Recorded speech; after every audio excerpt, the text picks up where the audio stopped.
Tonight, we enter the land of the Pharaohs, that narrow ribbon of green cutting through endless desert, that gift of the Nile that made civilization possible where civilization should have been impossible. For 3,000 years, longer than any other civilization has endured, Egypt flourished along this river. Pharaohs rose and fell. Dynasties succeeded dynasties. Temples were built and abandoned and built again. And through it all, the Nile flowed north toward the Mediterranean, carrying the silt that nourished crops, carrying the boats that transported stone for monuments, carrying the reflections of gods who walked the earth in human form. This is not a story of dates and battles, though dates and battles will appear. This is a story of belief, of humans who believed their kings were divine, who believed death was journey rather than ending, who believed that proper preparation could defeat mortality itself. It is a story of ambition, of monuments so massive that modern engineers struggle to explain their construction, of tombs so elaborate that their creation consumed lifetimes. It is a story of mystery, of hieroglyphs that fell silent for 14 centuries, of treasures that waited millennia in darkness for discovery, of questions that remain unanswered despite 2 centuries of archaeology.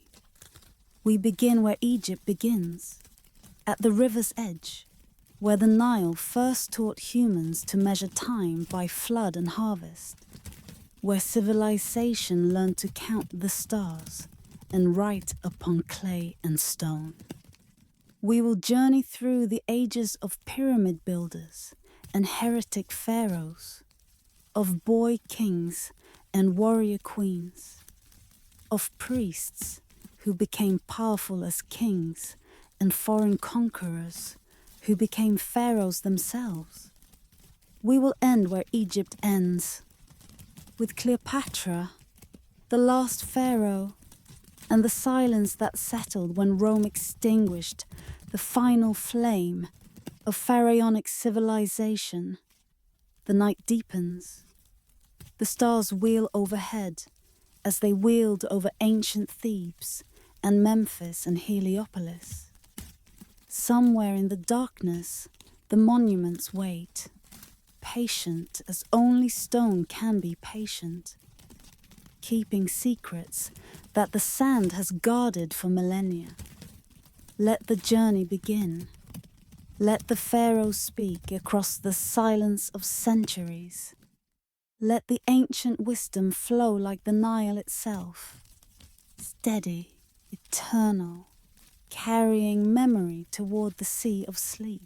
The Nile flows not merely through landscape, but through memory itself, carrying the whispered names of pharaohs who believed their essence would travel these waters forever. We begin where Egypt begins, at the river's edge, in the hour before dawn when mist rises from dark water and the eastern horizon holds the first promise of light. This is the moment the Egyptians called the birth of Ra, when the sun god emerged from the underworld to begin his daily journey across the sky. For 3,000 years, priests stood at temple gates to witness this moment. For 3,000 years, pharaohs identified themselves with this daily resurrection. The sun rises, the god returns. Death is defeated once more. The Nile made Egypt possible. Without the river, there would be no Egypt. Only the Sahara's endless sand stretching from Atlantic to Red Sea, from Mediterranean to the Sudan. But the Nile creates exception, creates miracle, creates a ribbon of fertility cutting through barren waste. The annual flood arrives with clockwork regularity. waters rising in summer, spreading across the floodplain, depositing rich silt that makes the soil black and productive. When the waters recede, farmers plant their crops in the renewed earth. The harvest follows. The cycle repeats. Year after year, century after century, millennium after millennium.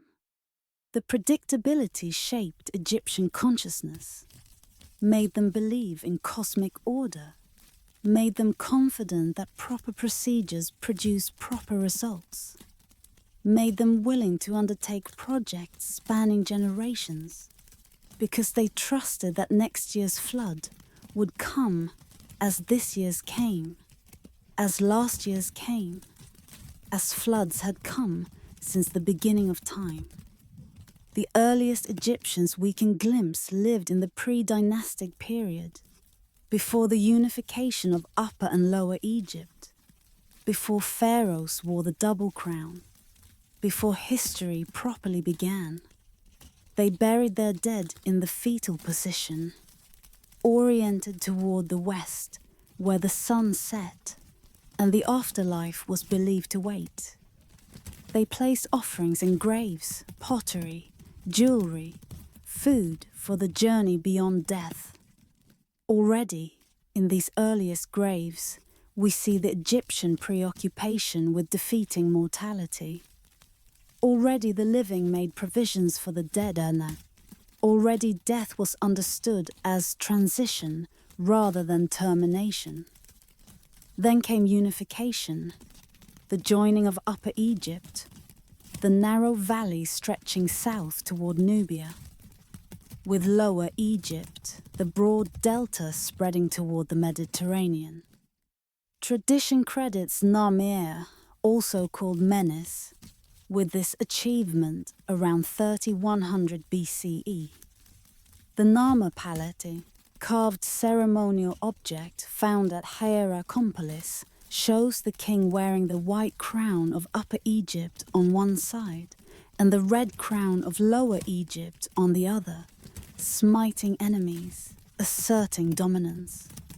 Whether Narmer truly unified Egypt or whether the palette commemorates something more complex, a process rather than a moment, a claim rather than an accomplished fact, remains debated. But from this period forward, pharaohs would wear the double crown, would rule both lands, would claim to embody the unity that made Egypt strong. The first dynasty pharaohs built their tombs at Abydos, in the desert west of the Nile, where Osiris himself was believed buried. These early royal tombs were rectangular mud brick structures called mastabas, containing multiple chambers for burial goods, surrounded by subsidiary graves where servants and officials were interred, apparently killed at the pharaoh's death to serve him in the afterlife. The practice of human sacrifice would gradually cease, but its presence in the earliest tombs reveals how complete the pharaoh's power was understood to be, how total the identification between king and god, how absolute the expectation that what served the king in life would continue serving him beyond death. The theology of divine kingship developed alongside the architecture of royal tombs. The pharaoh was Horus incarnate, the falcon god whose eyes were sun and moon, who ruled the sky as the pharaoh ruled Egypt. When the pharaoh died, he became Osiris, ruler of the underworld, judge of the dead, promise of resurrection. His successor became the new Horus. The divine essence passed from generation to generation, while the individual pharaohs took their places among the eternal gods. The theology was complex, was layered, accumulated meanings across centuries. But at its heart was a simple and profound belief. The pharaoh was not merely human. He was the meeting point between divine and mortal realms. His health was Egypt's health. His rituals maintained cosmic order. His death and resurrection ensured that the sun would continue rising, that the Nile would continue flooding, that the world would continue functioning as the gods intended. The early dynasties established patterns that would persist for millennia. The pharaoh as divine king. The capital cities where administration centered, first at Memphis, near the junction of Upper and Lower Egypt. The elaborate tombs that consumed resources but ensured eternal life. The priesthoods that served gods and accumulated power. The scribes who kept records in hieroglyphic writing that transformed speech into permanence. The artists who carved and painted images that would serve the dead forever. Egypt was taking shape, not just as political entity but as idea, as way of understanding existence, as civilization that would outlast its neighbors by millennia. We close as evening settles over the Nile, the water darkening to mirror the emerging stars, the same stars that the pharaohs mapped, that the pyramids were aligned to, that the dead were believed to join in their eternal circuits around the celestial pole. The river flows north as it has always flowed, carrying reflections of monuments that ancient kings built, carrying memories of ceremonies that ancient priests performed, carrying the question that haunted every pharaoh. Will I be remembered? Will my name survive? Will the monuments I build ensure that I live forever? The river remembers. The monuments remain. The names that were carved in stone still speak across the silence of 50 centuries. But the pharaohs themselves, their thoughts, their fears, their private moments away from divine performance, these are lost. We know their tombs, we read their titles, we see their images on temple walls. But the living beings who wore the crowns and performed the rituals and believed themselves gods, they remain mysteries, glimpsed through stone and silence, forever partially hidden behind the masks of divinity they wore. The night deepens, the Nile flows, and somewhere in the darkness, the oldest civilization waits to share its secrets with those patient enough to listen. Before the pyramids of Giza rose against the horizon, those monuments so familiar they have become symbols of eternity itself. There was another pyramid, an earlier experiment in stone, a breakthrough that changed what humans believed possible. At Saqqara, on the desert plateau above Memphis, the step pyramid of Djoser stands weathered but unbroken, the first monumental stone structure in human history. Tonight we descend into the mystery of its creation, into the mind of an architect who dreamed what no human had dreamed before. The third dynasty, Pharaoh Djoser, ruled around 2650 BCE, nearly 5,000 years before our present moment. His reign was prosperous, was peaceful enough to permit massive building projects, was blessed with a genius whose name has survived the millennia.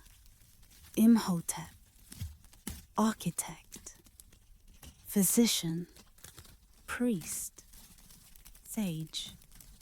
Later generations would deify Imhotep, would worship him as a god of healing, would credit him with wisdom that transcended ordinary human limitation. The Greeks would identify him with their own Asclepius. His reputation would outlive the dynasty he served by 3,000 years.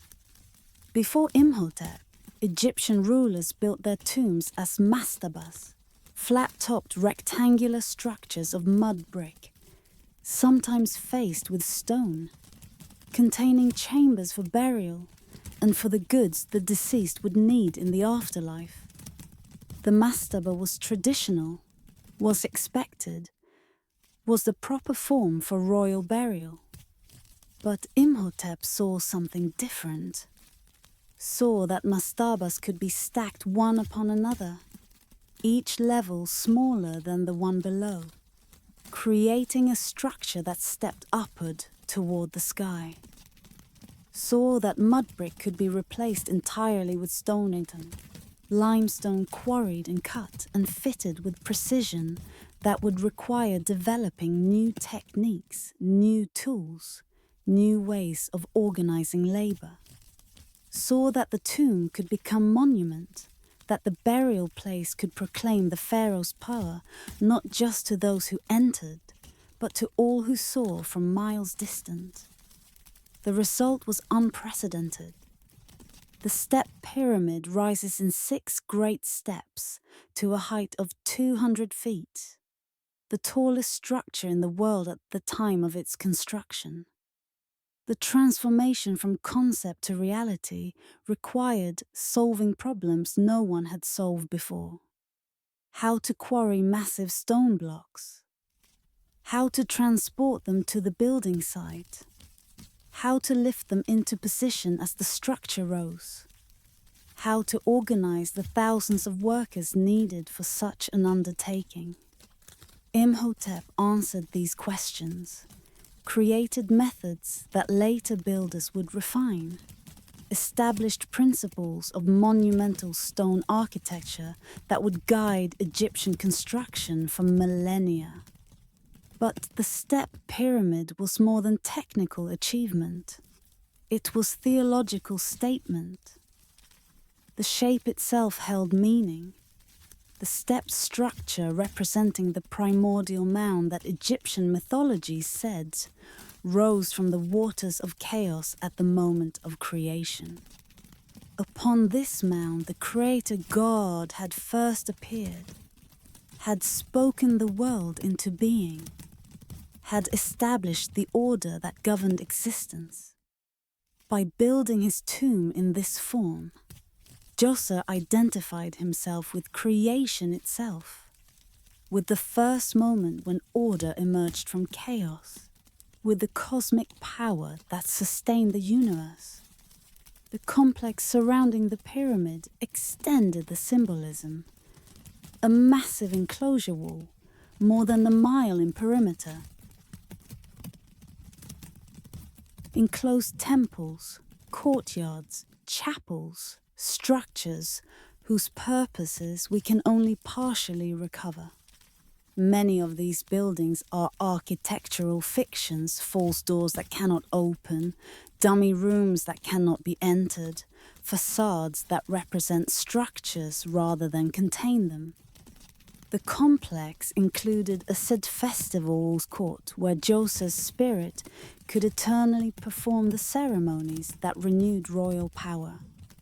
The entire complex was designed not for the living but for the dead. A model of the world where the pharaoh's ka, his spiritual essence, could continue existing, could receive offerings, could maintain the rituals that connected him to the gods. Beneath the pyramid, underground galleries extend in labyrinthine complexity. Corridors plunge through bedrock, lead to chambers whose walls are lined with blue-green faience tiles representing reed matting, recreating in eternal stone the temporary structures of the living palace. False doors allow the pharaoh's spirit to move between realms.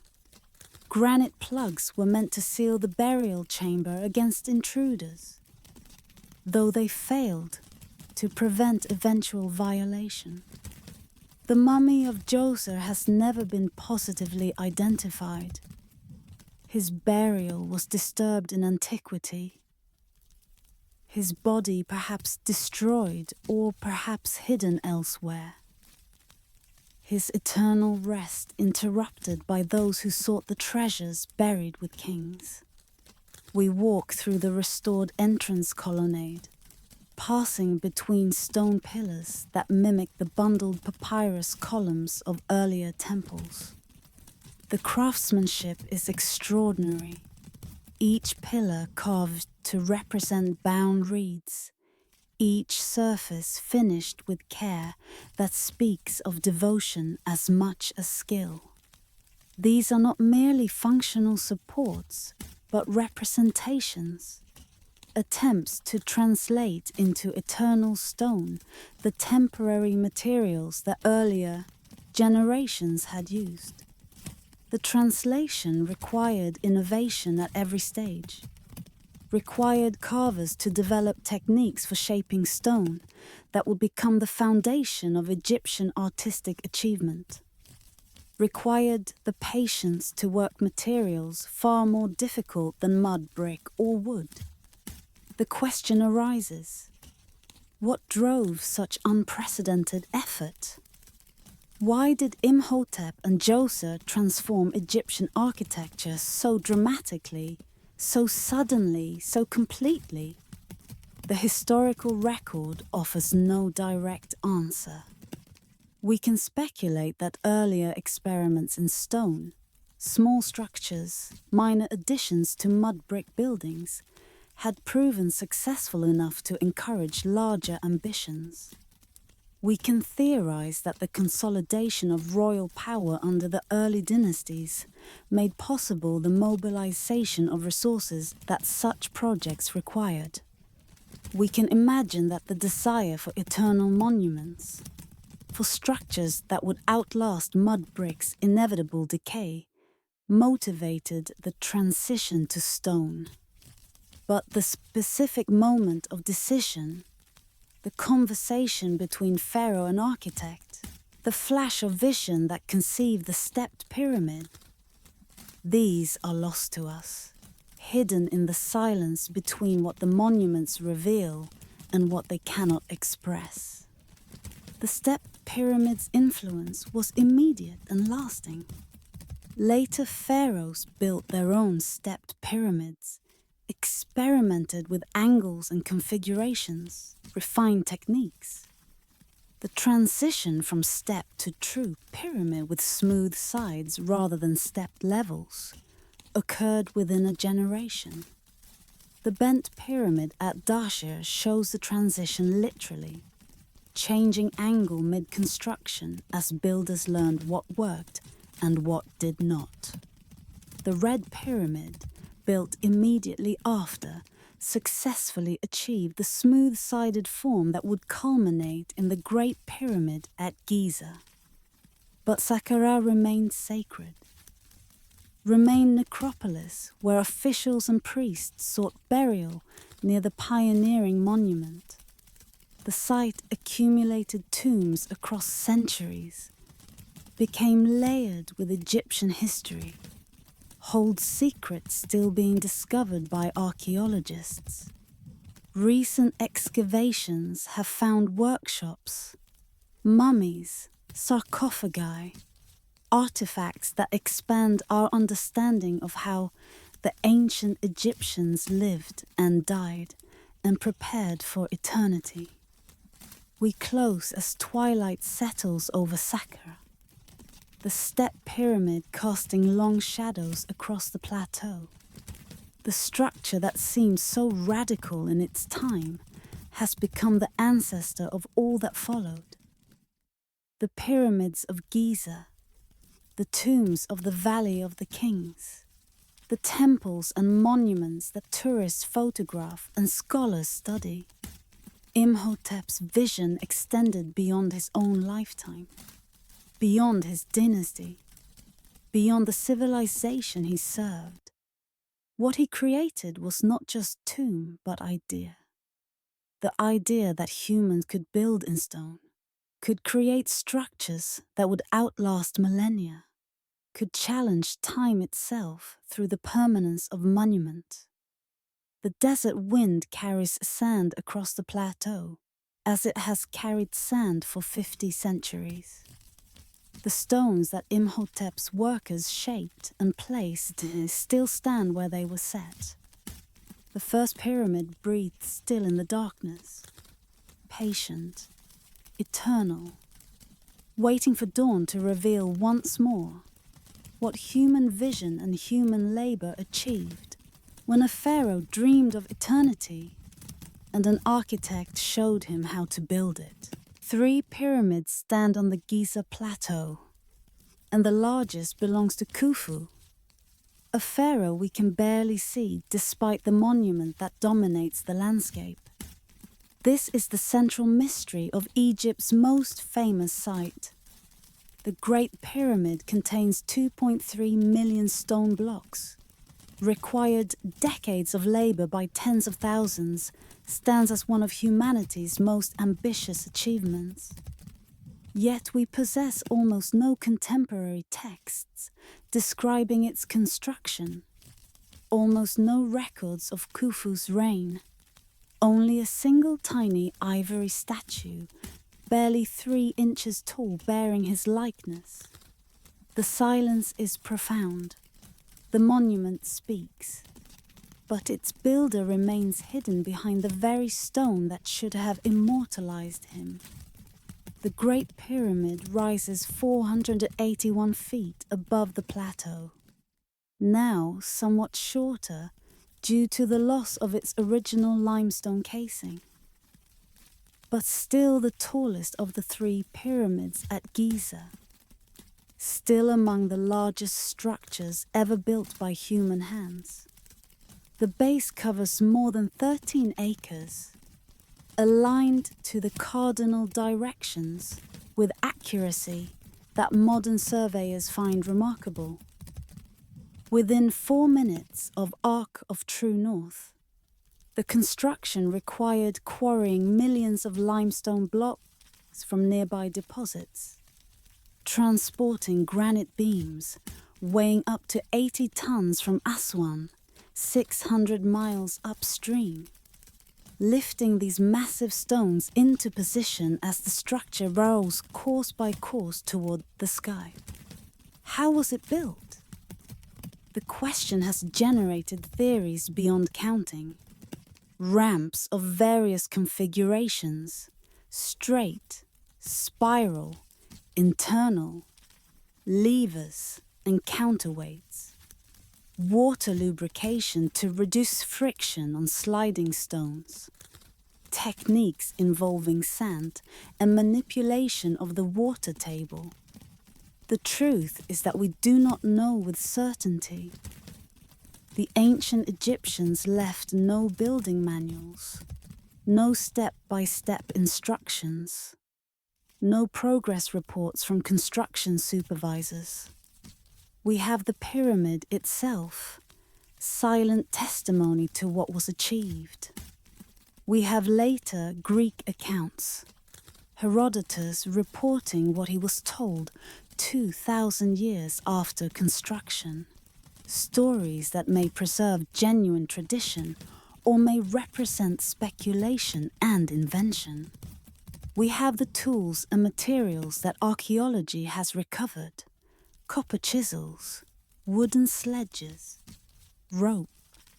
The simple technologies that somehow accomplished the extraordinary.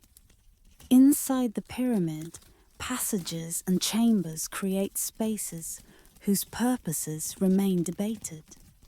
The descending passage plunges into bedrock below the pyramid, leads to an unfinished chamber that may represent an abandoned plan, or may have served purposes we do not understand. The ascending passage, concealed by granite plugs, meant to prevent access, leads upward to the Grand Gallery, that remarkable corbelled corridor rising at the same angle as the external face of the pyramid. The king's chamber lies at the heart of the structure. constructed entirely of granite transported from Aswan, containing a granite sarcophagus too large to have been brought through the passages. It must have been placed during construction and the chamber built around it. The sarcophagus is empty. Was empty when the first recorded entry occurred in the 9th century BCE, when Caliph al-Mamun's workers forced a passage through the stone. Whether the burial was robbed in antiquity, whether the body was moved and hidden elsewhere, whether the chamber was never actually used for burial, all remain uncertain. The pyramid offers mysteries rather than answers. The so-called Queen's Chamber, smaller and positioned lower than the King's Chamber, contained no queen and may never have been intended for burial. Its purpose is unknown. The narrow shafts extending from both chambers, too small for human passage, penetrating toward but not reaching the exterior, may have pointed towards specific stars, may have served as passages for the pharaoh's soul, may have had functions we cannot recover. Khufu himself emerges only faintly from the historical record. Son of Sneferu, who built 2 pyramids at Dashur, father of Khafra and grandfather of Menkore, who built the other 2 pyramids at Giza. But what kind of ruler was he? What events marked his reign? What thoughts occupied the mind of the man who commanded history's largest building project? The Greek historians portrayed him as tyrant who closed the temples, who forced the entire population into labor gangs, who was remembered with hatred for generations. But these accounts were written more than 2,000 years after Khufu's death, may reflect Greek assumptions about what pyramid building must have required, may be unreliable in every particular. Recent archaeology has complicated the narrative. The workers' village discovered near the pyramids reveals that builders were not slaves but organized laborers, fed, housed, given medical care, buried with honor when they died. The administrative records that survive from pyramid building projects show sophisticated organization, rotation of labor gangs, provisioning systems that supplied workers with bread and beer. The construction was massive undertaking, certainly consuming significant portion of Egypt's resources for decades, but it may not have been the brutal exploitation that later traditions suggested. The 2 companion pyramids, Khafra's and Menkaura's, complete the Giza complex. Khafra's pyramid appears taller than Khufu's because it sits on higher ground, though it is actually slightly smaller. It retains some of its original limestone casing at the apex, giving glimpse of how the pyramids once appeared, smooth-sided, gleaming white in the desert sun, visible for miles across the landscape. Khafra also built the Great Sphinx, that lion-bodied, human-headed monument carved from living rock, staring eternally east toward the rising sun, guarding the necropolis with enigmatic silence. Menkaura's pyramid is smallest of the 3, still impressive by any standards, but representing perhaps the limits of what pyramid building could sustain. After Menkore, the pyramids grew smaller, less ambitious, were eventually abandoned in favor of hidden tombs in the Valley of the Kings. The age of pyramid building, which had defined Egyptian civilization for centuries, gradually drew to a close. But the Giza pyramids remained, too massive to be destroyed, too impressive to be forgotten, becoming symbols of Egypt itself, attracting visitors and generating speculation for 45 centuries. We stand in the king's chamber at midnight, imagining the silence that has filled this space since the granite plug sealed the ascending passage. The darkness is absolute when electric lights are extinguished, the kind of darkness that ancient Egyptians associated with the underworld, with the realm of Osiris, with the space the sun god traversed each night before his morning resurrection. In this darkness, Khufu was meant to sleep eternal sleep, was meant to merge with the gods, was meant to continue his divine existence protected by millions of tons of stone. But the chamber is empty. The body is gone, whether robbed or hidden or never placed here at all. What remains is the space itself, the granite walls, the empty sarcophagus, the silence that echoes when any sound is made. The pyramid keeps its secrets. The pharaoh who built it remains more mystery than man. The questions that fill this space: how was it built? Why was it built? What did Khufu believe would happen within these walls? Remain without certain answers after 45 centuries of asking. The night deepens over Giza. The pyramids stand as they have stood since before Troy fell, since before Rome was founded, since before most of the human history that we think we know. They will likely stand when our own civilization's monuments have crumbled. They are the great silence at the heart of Egyptian history, speaking through their very existence, yet refusing to reveal the secrets their builders knew, and we can only guess. The pharaoh who built eternity in stone left us the stone, but not the explanation.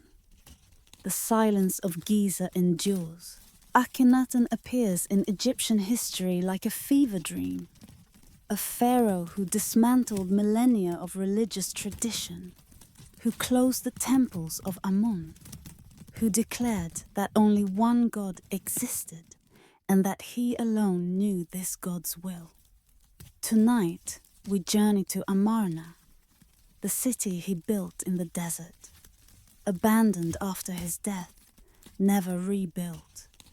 A ghost capital whose ruins still whisper of revolutionary ambition and catastrophic failure. Before he became Akhenaten, he was Amenhotep IV, son of Amenhotep III, who had ruled Egypt at the height of its imperial power. The transition of born was likely complicated. There may have been co-regency, father and son ruling together for a period, introducing the religious changes that would accelerate after the elder pharaoh's death. But the complete story is obscured by the very erasure that would later target Akhenaten himself. Records were altered, monuments were defaced, the truth became difficult to distinguish from propaganda. Within the first years of his reign, Amenhotep IV began his revolution. He elevated the Atenna, the visible disk of the sun, previously a minor deity in the Egyptian pantheon, to supreme position. He changed his name to Akhenaten, meaning effective for the Aten, removing the reference to Amun that his birth name contained. He began constructing a new capital, Akhetaten Horizon of the Aten, at a site never before occupied. The modern Tel el Amarna, located between the traditional capitals of Thebes and Memphis. He decreed that worship would center on the Aten alone, that the other gods were false, that the temples must be closed and their revenues redirected. The theological content of Atenism remains debated. Some scholars see it as genuine monotheism, the first documented belief in a single god, predating Israelite monotheism by centuries. Others argue it was henotheism, elevation of one god without denying the existence of others. Still others see political motivation, an attempt to break the power of Amun's priesthood, which had accumulated wealth and influence threatening royal authority. Perhaps all these elements intertwined. Perhaps Akhenaten himself believed he had received divine revelation. Perhaps the revolution was simultaneously spiritual conviction and political calculation. The Aten was not new God, but newly supreme. Was the physical sun disk, source of light and life, whose rays ended in hands that extended blessing toward the royal family. The great hymn to the Aten, inscribed in the tomb of courtier A, who would eventually become Pharaoh himself, expresses the theology with beauty that has led some to compare it with Psalm 104. You appear beautiful on the horizon of heaven, living Aten, who initiates life. When you have risen on the eastern horizon, you fill every land with your beauty. The entire land performs its tasks. All cattle are content with their pasture. Trees and plants flourish. Birds fly up from their nests, their wings praising your ka. The hymn presents the Aten as universal God, creator not of Egypt alone, but of all lands, nourisher not of Egyptians alone, but of all peoples. The theological implications were radical. If the Aten created all lands, then Egypt's traditional gods, the local deities, the cosmic powers, the forces that Egyptian religion had elaborated over millennia, became at best unnecessary, at worst false. The temples must close. The offerings must cease. The priesthoods must disperse. Only the Aten deserved worship, and only through Akhenaten could anyone access the Aten's blessing. The artistic revolution accompanied the religious one. Representations of Akhenaten break with 3,000 years of Egyptian artistic convention. The pharaoh is depicted with elongated skull, narrow face, full lips, prominent breasts and hips, thin arms, swelling belly. Whether these represent actual physical characteristics, perhaps genetic conditions from generations of royal inbreeding, or deliberate symbolic choices remains debated. Some scholars suggest the androgynous appearance represents the king as both father and mother of his people, containing both masculine and feminine divine principles. Others propose that the style was spiritual rather than literal, representing a new way of seeing rather than a physical description. The intimate family scenes that characterize Amarna art are equally revolutionary. Akhenaten is shown kissing his daughters, holding them on his lap, receiving their affection with evident pleasure.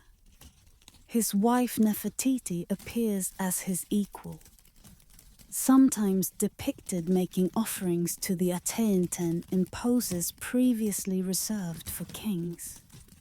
The informality, the emotional warmth, the departure from the stiff formality of traditional royal representation all suggest that something genuinely new was being attempted. That the Amarna revolution extended beyond theology into the fundamental ways that Egyptians understood their rulers. But the revolution failed. Akhenaten died after 17 years on the throne, the exact circumstances unknown. His successor Smenkhare ruled briefly, perhaps months. Then to all came Tutankhaten, the boy who would become Tutankhamun, whose name changed from living image of the Aten to living image of Amun, signaled the counter-revolution. The old temples reopened. The old gods were restored. Amarna was abandoned, its stone quarried for other building projects, its memory condemned. The restoration texts portrayed the Atenist period as time of chaos, when the gods turned away from Egypt, when temples fell into ruin, when the land suffered because proper worship had ceased. The erasure that followed was systematic. Akhenaten's name was chiseled from monuments, his images defaced, his cartouches removed from king lists, his very existence denied. For centuries he disappeared from Egyptian history, known only from a few references that called him the enemy or the criminal of Akhenaten. Not until archaeologists excavated Amarna in the 19th century did the heretic pharaoh emerge from obscurity, did his revolution become known to modern scholarship. What drove Akhenaten? The question has generated speculation from religious visionary to political manipulator, from genuine mystic to calculating power seeker, from epileptic whose seizures produced religious visions to ambitious reformer whose theology justified his politics. Perhaps all these elements combined. Perhaps Akhenaten believed with perfect sincerity that the Aten was the only true God, and that he alone understood this truth. Perhaps the belief was convenient, allowing him to confiscate temple wealth and break priestly power. Perhaps the truth is more complex than any simple explanation allows. We close as sunset paints Amarna's ruins golden, the color of the Aten that Akhenaten worshipped, the color of the sun that all Egyptians honored, but none elevated so exclusively. The city that was built for eternity lasted less than 2 decades. The revolution that was meant to transform Egyptian religion was reversed within a generation. The pharaoh who declared himself sole interpreter of divine truth was erased from history until archaeology resurrected him. Yet the questions he posed remain. What is the relationship between power and belief? Can religious conviction be separated from political calculation? What happens when a single individual claims exclusive access to divine truth? The ruins of Amarna hold no answers, only the echoes of a revolution that failed, but that continues to fascinate.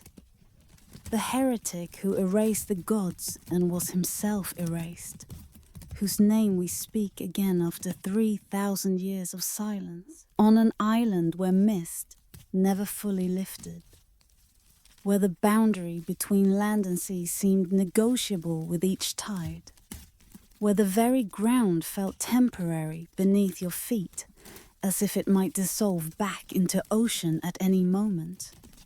There ruled a prince who never truly claimed his throne. He inherited a kingdom in chaos, a realm that had been prosperous once, but whose prosperity had been consumed by his father's wars.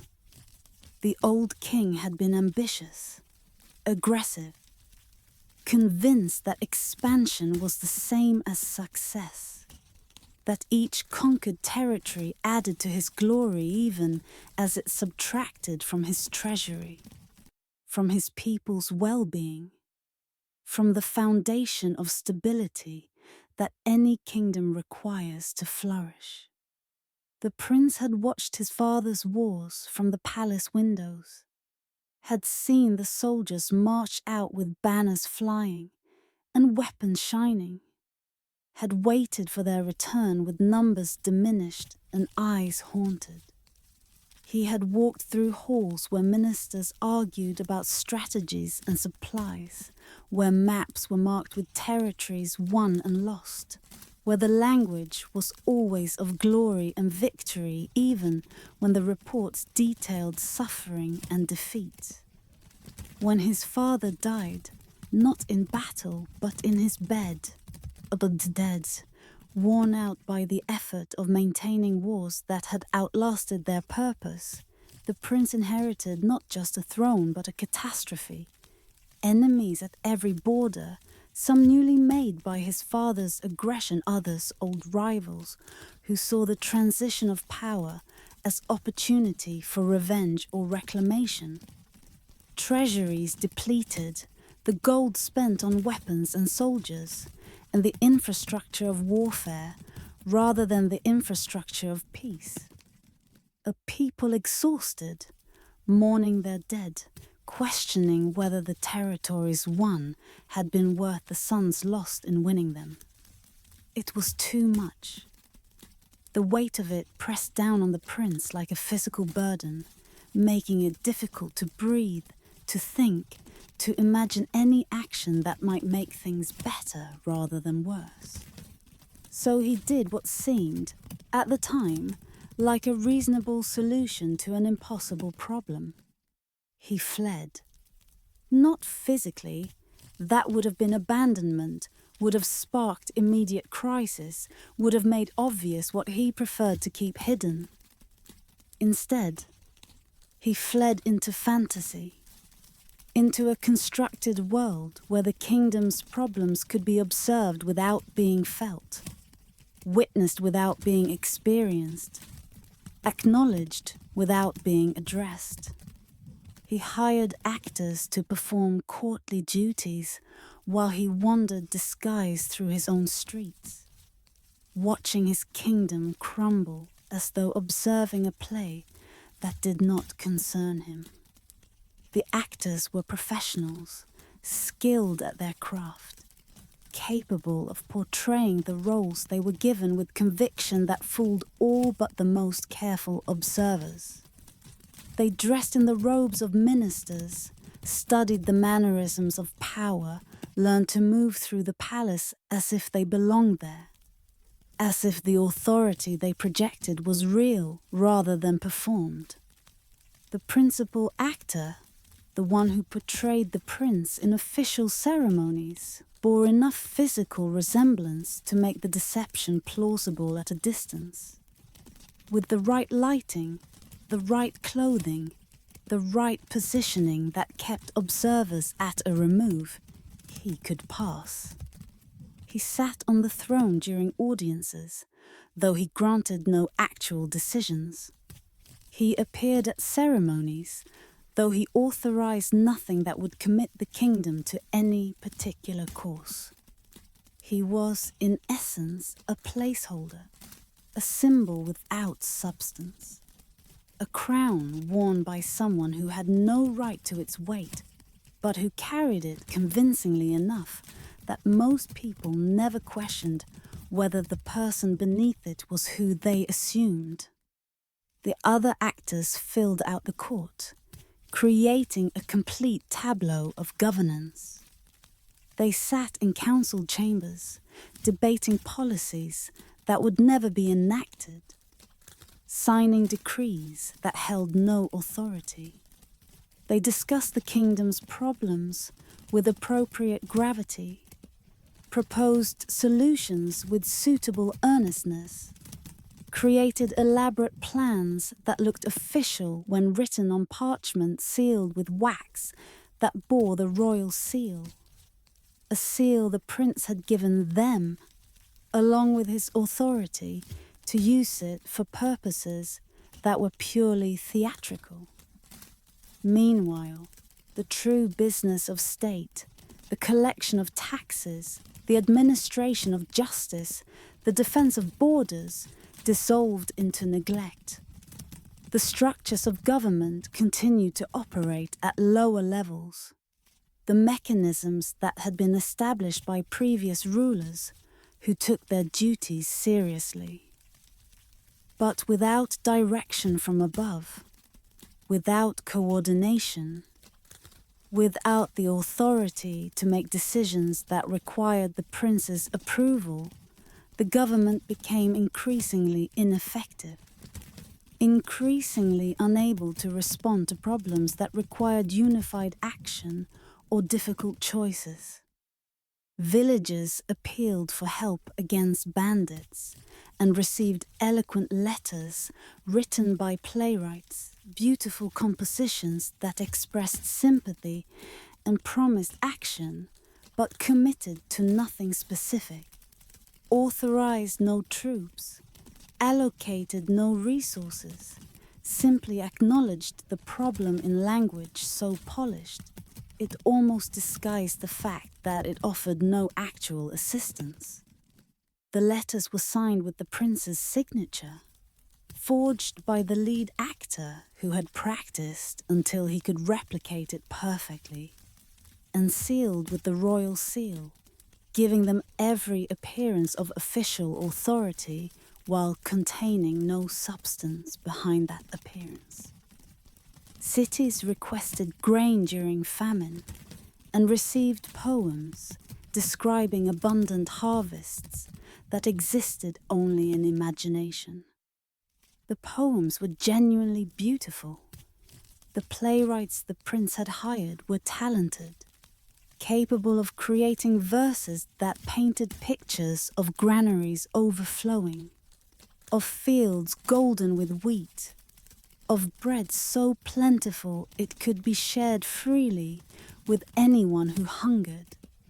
The poems described a kingdom that existed nowhere, except in the lyrical language that conjured it. A realm of plenty that mocked the reality of scarcity it was sent to address. The prince himself walked among his people, wearing the clothes of a merchant, a fisherman, a beggar. He had different costumes for different districts, different personas for different audiences, different names that he gave when asked. Though he often chose to say nothing, to let people assume whatever they would about the stranger who appeared and disappeared without explanation. He listened to his people's complaints about their ruler, stood in taverns while men drunk enough to forget caution spoke freely about the prince's uselessness, his absence, his failure to address the problems that grew more urgent with each season that passed without action. The prince nodded sympathetically, agreed that yes, the prince was indeed neglectful, absent, lost in whatever concerns occupied him while his people suffered. Sometimes, caught in the moment, he added his own criticisms, elaborating on the prince's failings with an insider's knowledge that made his condemnation particularly cutting. Sometimes he wept at their suffering. Late at night, alone in whatever room he had rented, under whatever false name he was using, he would lie awake, thinking of the stories he had heard. The children going hungry, the elderly being robbed by bandits who faced no consequence, the merchant struggling under taxes that went uncollected in some districts while being harshly enforced in others, creating an arbitrary unfairness that bred resentment and division. The tears were real. The sorrow was genuine. The wish that things could be different, that he could somehow make them better, was sincere.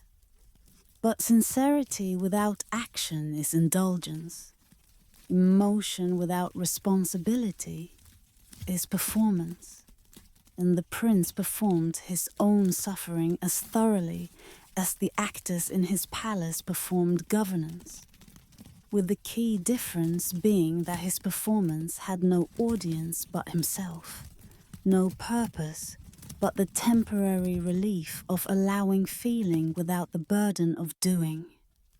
Sometimes he bought people drinks and listened to their stories deep into the night, hearing about their lives with an attention that would have served him well if he had applied it to actual governance. If he had taken what he learned in these midnight conversations and transformed it into policy, into action, into the work of ruling that he had hired others to pretend to do while he pretended to be someone other than himself. But always, come morning, he returned to his palace, removed his disguise, and became again the prince who could not bear the weight of the crown he wore only in private. In mirrors that reflected a truth he visited but never inhabited, the transition from commoner costume to royal robes felt like shedding one skin for another, each one somehow false, each one a performance of an identity he never quite managed to fully occupy. The kingdom learned to govern itself, village by village, forming councils of necessity. In the absence of effective central authority, local structures emerged to fill the void. Village elders who had once deferred to the prince's ministers found themselves making decisions that affected their community's survival. Merchants who had once waited for royal charters created their own agreements about trade and fair dealing. Farmers who had once looked to the crown for protection from bandits hired their own guards, pooling resources to create security that the state no longer provided. They created laws in the absence of royal decree, settled disputes through elder wisdom rather than courtly judgment, organized defense when no army came to their aid.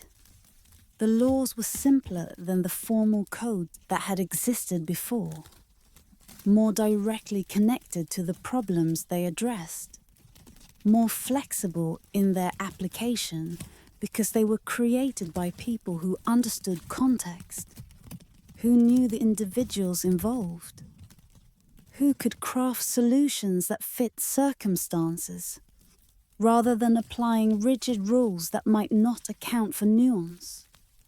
They became inadvertently free, though they still paid taxes to a throne that gave nothing in return. The taxes were collected by functionaries who operated on precedent and habit, who continued to gather revenue because that was the system that existed, that had existed for generations, that no one had explicitly ordered to stop even though no one was actively directing it to continue. The money flowed into treasuries where it sat unused, accumulating while the kingdom it was meant to serve struggled to meet needs that gold could address if anyone with authority to spend it cared enough to do so. They still bowed to a crown that had become purely ornamental, a relic of a contract broken by the very man who should have honored it. When the actor who played the prince appeared at ceremonies, the people bowed because that was custom, because open resistance would bring consequences they couldn't afford, because it was easier to maintain the fiction than to confront the reality that their prince had abdicated everything but the title, had kept the crown while abandoning the responsibility that gave it meaning. And the prince wandered on, a ghost haunting his own reign, present and absent, ruler and refugee from his own responsibility. Years passed. The actors aged, had to be replaced with new performers who learned the roles from their predecessors. The prince himself aged. his disguises requiring more effort as his face became known, despite his attempts to remain unknown, as his distinctive way of moving or speaking betrayed him to observers more perceptive than he credited. He told himself he was learning, that his time among the people was valuable, that he was gathering understanding that would someday inform better governance. But someday never came. The knowledge accumulated without application. The understanding deepened without transformation into action. The experience enriched him personally while doing nothing for the people whose suffering had provided it. The kingdom survived despite him, rather than because of him. Resilience rooted not in royal leadership, but in the basic human capacity to adapt, to organize, to create order from chaos when necessity demands it.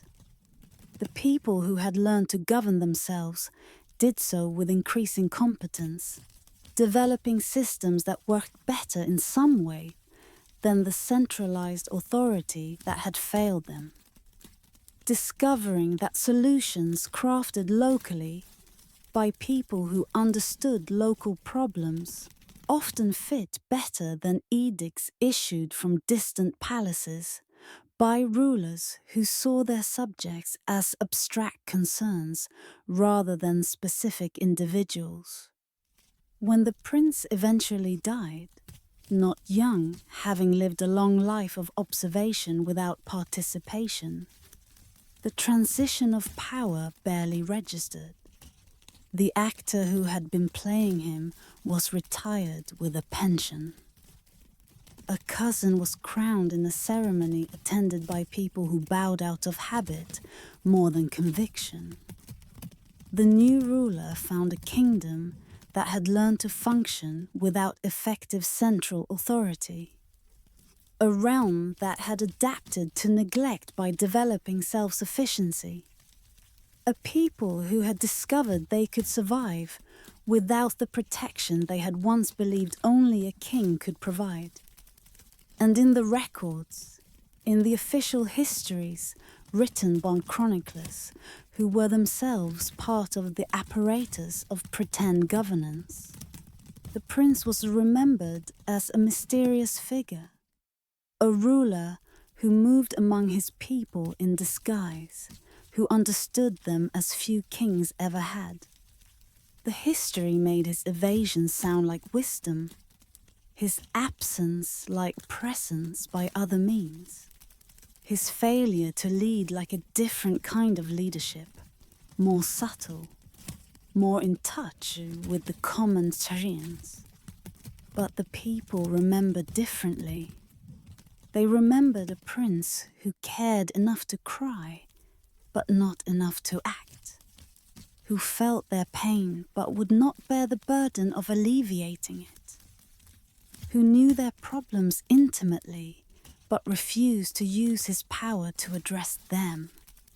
They remembered, and they taught their children, preserving a truth more accurate than the official history, that empathy without action is indulgence, that understanding without application is cowardice, that a crown unworn might as well not exist, that a throne unoccupied becomes a symbol of absence rather than authority, that a prince who could not bear the weight of responsibility should have set down the crown rather than keeping it while fleeing everything it demanded of him.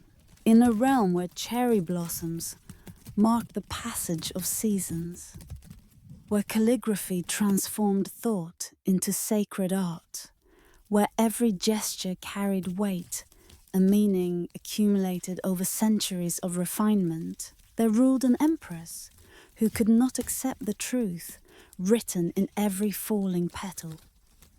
That beauty fades, that youth departs, that time shows mercy to no throne, no matter how elevated or adorned. She had been beautiful once, genuinely, extraordinarily beautiful in ways that inspired poets and painters, that made ordinary conversation pause when she entered rooms, that seemed almost supernatural in its perfection of proportion and grace. Her beauty had been noted from childhood, praised and cultivated, transformed into her primary identity, the quality that defined her above intelligence or kindness or strength or any other attribute a person might possess. When she ascended to the throne, through complicated succession politics that involved the death of brothers and the strategic marriage and divorce of a father who cycled through wives seeking male heirs, her beauty became part of the imperial mystique, proof of heaven's favor, evidence that she was meant to rule. Portraits commissioned during her early reign show a woman of such remarkable appearance that even accounting for artistic flattery, something exceptional must have existed beneath the paint. But time, that great democrat, grants beauty to no one permanently. The Empress was perhaps 30 when she first noticed the subtle changes. A line at the corner of her eye that had not been there the season before. A quality to her skin that seemed fractionally less luminous. A tone to her reflection that suggested the beginning of what would become, left to natural course, the ordinary aging that every human body undergoes. For most people, these changes arrive gradually enough to accommodate, to integrate into identity, to accept as part of the journey from youth to maturity to age. But the Empress's entire sense of self, her understanding of her value, her belief in her right to rule, all of it was tangled inseparably with her appearance, with the beauty that had defined her since before she could remember being anything else. So she could not accept it, would not accept it.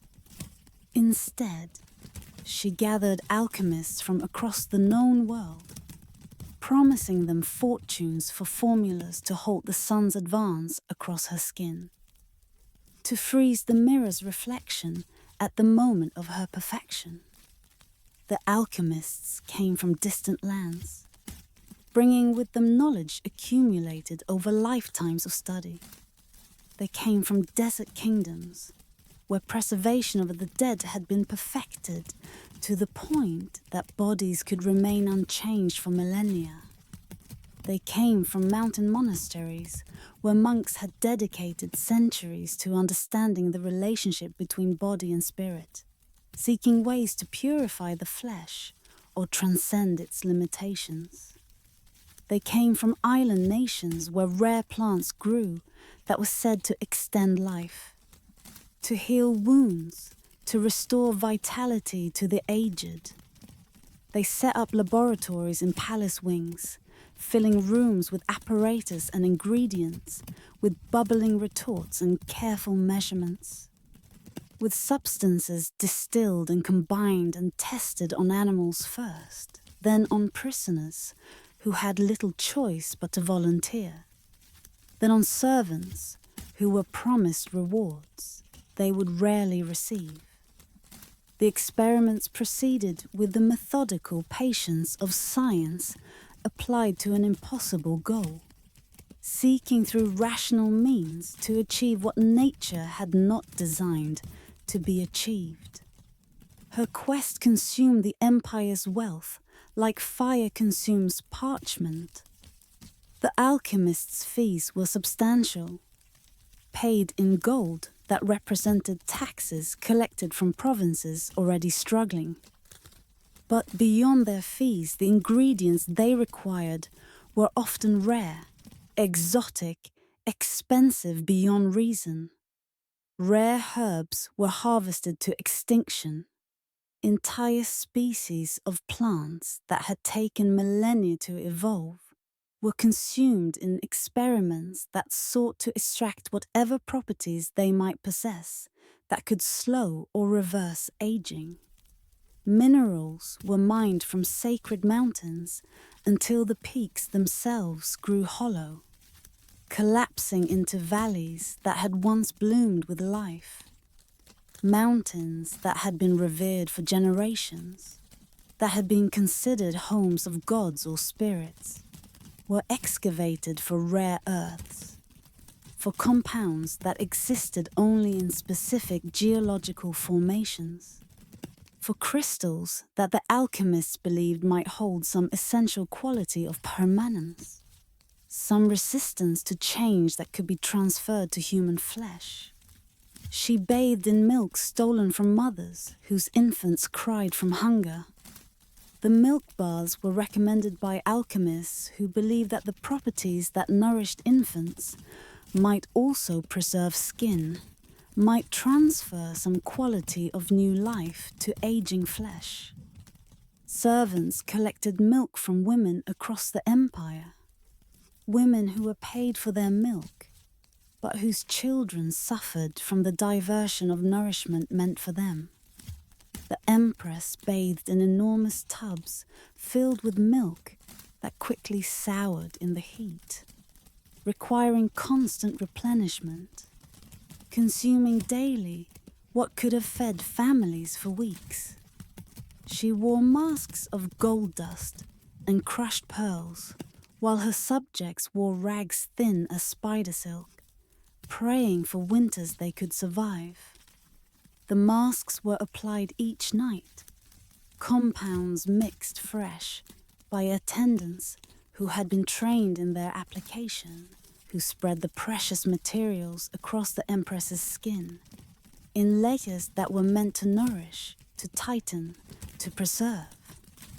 The gold was real, ground to dust fine enough to pass through silk, mixed with pearl powder created by crushing pearls that could have paid for disaster relief, for food stores, for any of the 1,000 needs that an empire always has, but which went unmet while resources flowed toward preserving the empress's appearance. The palace became a shrine to stillness.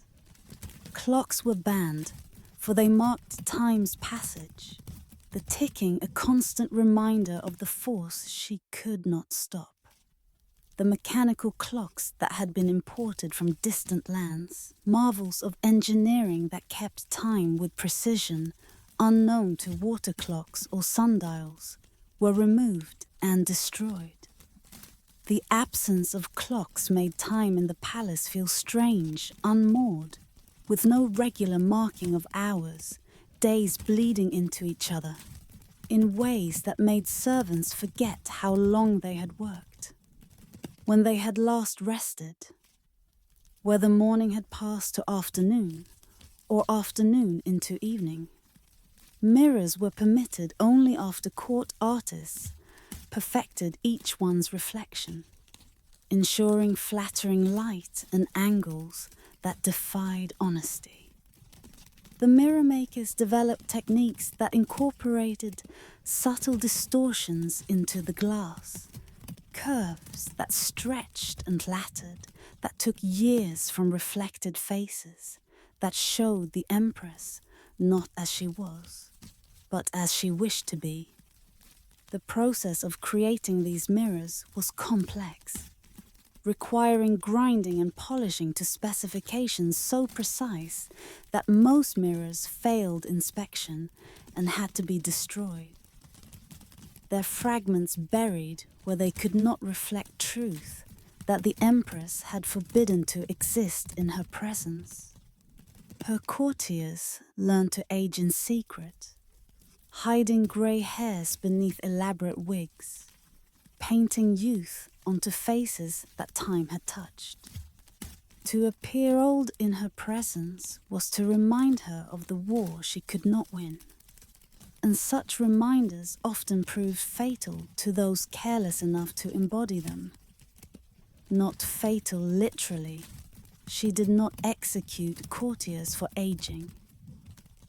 but fatal to careers, to positions at court, to the access to power and influence that required remaining in the empress's favor. So the court became a strange place, where everyone performed youth regardless of their actual age, where 70-year-old ministers wore makeup and padding to suggest vitality they did not feel, where grey hair was cause for panicked overnight dying, where wrinkles meant banishment, or at least removal from positions that required proximity to the empress. The courtiers became actors in a play about a place that did not age, performing roles in a fantasy that everyone knew was false, but that no one could afford to acknowledge. In the garden she commissioned, sculptors carved statues of her younger self, each one perfect, unchanging, a lie told in marble and bronze. The garden sprawled across acres that had once grown food, transformed into a gallery of the empress at different ages of her youth, each statue capturing her at a specific moment that she deemed worth preserving. Empress at 17, frozen in marble that would outlast memory. Empress at 22, cast in bronze that would corrode over centuries, but slowly enough that generations would see her as she saw herself. Eternally young, eternally beautiful, eternally at the peak of perfection that flesh could achieve. She walked among these frozen versions of herself as decades passed, her reflection fragmenting across a gallery of impossibilities. The walks became ritual, a daily pilgrimage through a landscape that presented her as she wished to be rather than as she was becoming. She would pause before each statue, comparing her actual reflection in the polished surfaces to the idealized version rendered in stone, measuring the distance between reality and preservation, feeling that distance widen with each passing year, despite all the treatments, all the potions, all the desperate attempts to stop what could not be stopped. The people noticed the statues never changed, while their empress, despite all her arts and potions, grew brittle as autumn leaves. They were not permitted to speak this observation aloud, but they noticed nonetheless. They saw her at ceremonies, at formal appearances where she sat elevated and distant, but still visible, and they saw what the flattering lights and careful positioning could not fully disguise. That time was winning the war she waged against it, that the treatments and potions were losing their efficacy, or had never had efficacy except in her mind, that the face on the throne grew yearly more distant from the faces frozen in marble throughout the gardens. They noticed and said nothing, for the truth had become the most dangerous contraband in an empire where the greatest crime was acknowledging that even empresses must someday bow to the same force that bends every blade of grass, every star, every stone toward its eventual rest. Servants who cleaned the empress's chambers saw in the morning light what carefully maintained evening illumination concealed. Attendants who dressed her felt beneath silk robes the body that was aging, despite everything money and desperation could do to prevent it. But they maintained the fiction, performed their parts in the collective pretense, because to do otherwise was to risk consequences that went beyond personal punishment to threatening the entire elaborate structure of denial that the empress had built around herself. The alchemists, for their part, continued their work with decreasing confidence. The most honest among them knew they were seeking what could not be found, knew that aging was not a disease to be cured, but a process woven into the fabric of organic life, knew that the Empress's quest was doomed by its basic misunderstanding of what humans are and how flesh functions. But they continued because stopping meant admitting failure, meant confessing that they had taken her gold and given her nothing but false hope, meant facing her disappointment, which, even more than her anger, was something they found they could not bear to witness.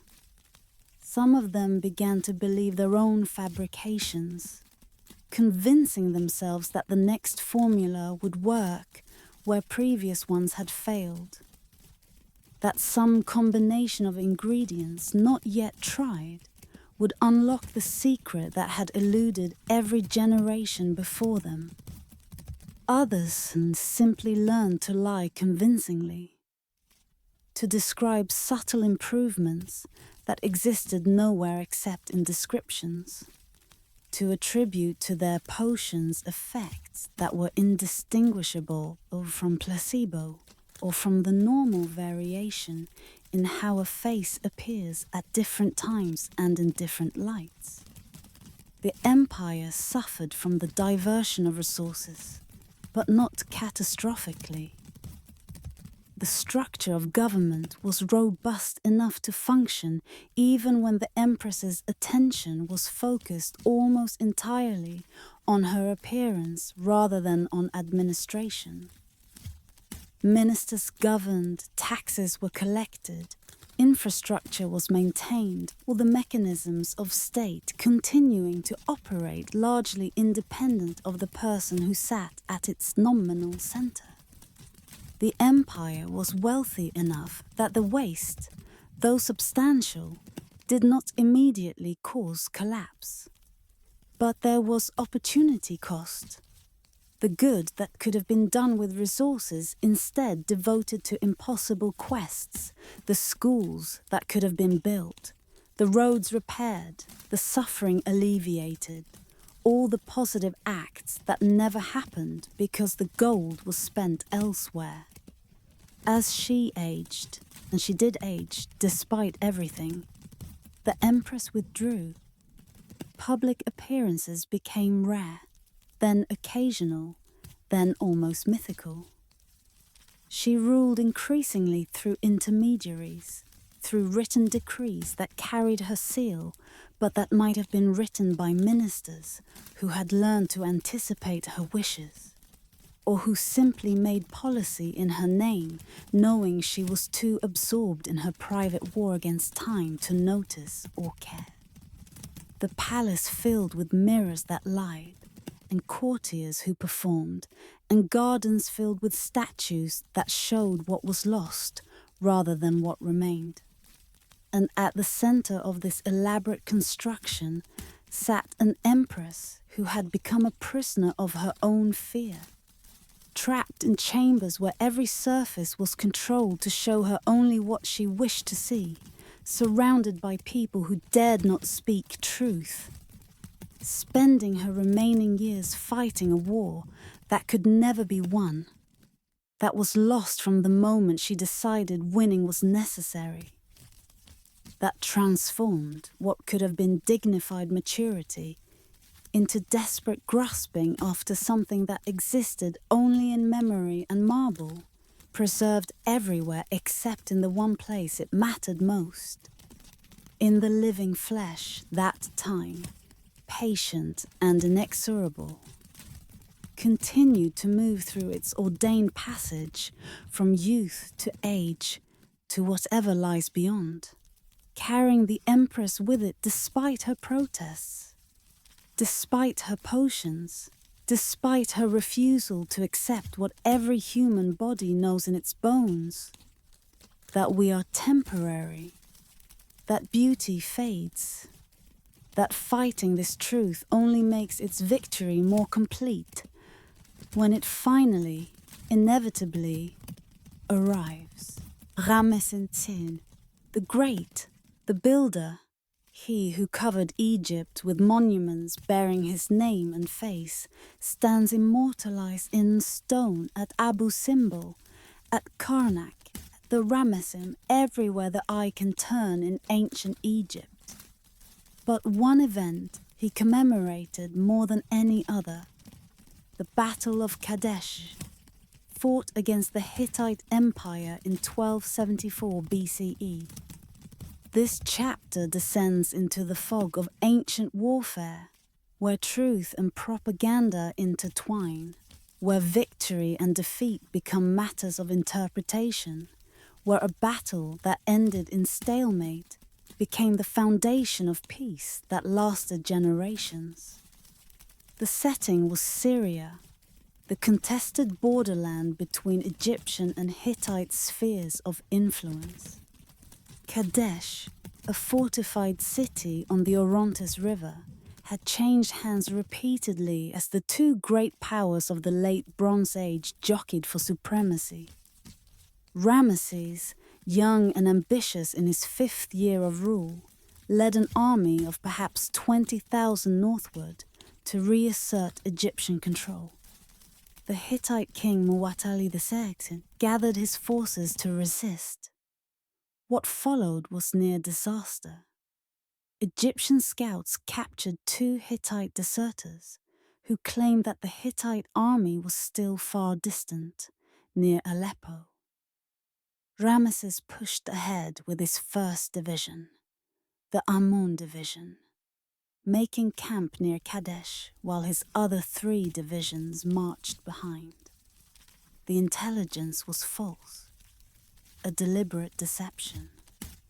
The Hittite army, including perhaps 3,000 chariots, was hiding behind Kadesh itself, waiting for the moment to strike. The ambush fell on the 2nd Egyptian division, the Ra division, as it approached the camp. The Hittite chariots struck with a devastating effect, scattering the Ra division, then wheeling to attack the Amun division's camp. The situation was desperate. Ramesses himself was nearly surrounded, his army in chaos, victory seemingly impossible. What happened next became the centerpiece of Ramesses' propaganda for the rest of his long reign. The king rallied his personal guard, mounted his chariot, and charged into the Hittite forces. The courage of his stand, alone against the enemy, abandoned by cowardly troops, saved only by his own valor and the intervention of Amun, became the story Ramesses told repeatedly, had carved on every available temple wall, had immortalized in poetry and image. The poem of Pentoa, carved on multiple temple walls and preserved in papyrus copies, presents the Pharaoh's version. His Majesty was alone, none other with him. I found that Amun came when I called to him. He gave me his hand and I rejoiced. He called from behind as if nearby. Forward, I am with you, I your father, my hand is with you, I prevail over 100,000 men. I am Lord of Victory, lover of valor. The poetry is magnificent. The history is complicated. The battle did not end in Egyptian victory. Ramesses survived and extracted his army, but he did not capture Kadesh, did not defeat the Hittites, did not achieve the strategic objectives that had motivated the campaign. The Hittite records, preserved on clay tablets at their capital Hattusa, present a different perspective, claiming that it was the Egyptians who were defeated, who were forced to withdraw, who failed to accomplish their goals. Yet, neither side could claim complete victory. The battle was inconclusive. The war continued for years. Neither power could eliminate the other. What ultimately emerged was negotiation, the earliest surviving peace treaty in history, concluded in Ramesses' 21st year of reign, copied in both Egyptian and Hittite versions, establishing peace between former enemies. The treaty is remarkable a document. It established eternal peace between the two kingdoms, committed both parties to mutual defense, provided for extradition of refugees, invoked the gods of both nations as witnesses. The Egyptian version was copied on temple walls. The Hittite version, inscribed on silver tablets, was preserved in the royal archives at Hattusa. A replica hangs in the United Nations buildings as symbol of diplomatic achievement. The peace was sealed by royal marriage. A Hittite princess, Ramesses, named her Mato Neferure, traveled to Egypt, married the pharaoh, was installed as great royal wife. The former enemies became allies, exchanged correspondence, maintained peaceful relations until the Hittite Empire collapsed in the Bronze Age upheavals around 1200 BCE. What remains at Abu Simbel is Ramesses' final word on the matter. 4 colossal seated statues of the pharaoh, each 67 feet tall, guard the entrance to a temple carved into living rock. Inside, relief depict Kadesh as Ramesses presented it, the heroic pharaoh charging alone, the enemy falling before him, the gods supporting their divine son. The presentation is propaganda, but propaganda that served purposes beyond ego. Twice each year, at dates that coincide with the king's accession and birth, the rising sun penetrates the temple's axis, illuminating the statues in the innermost sanctuary, including a seated Ramesses.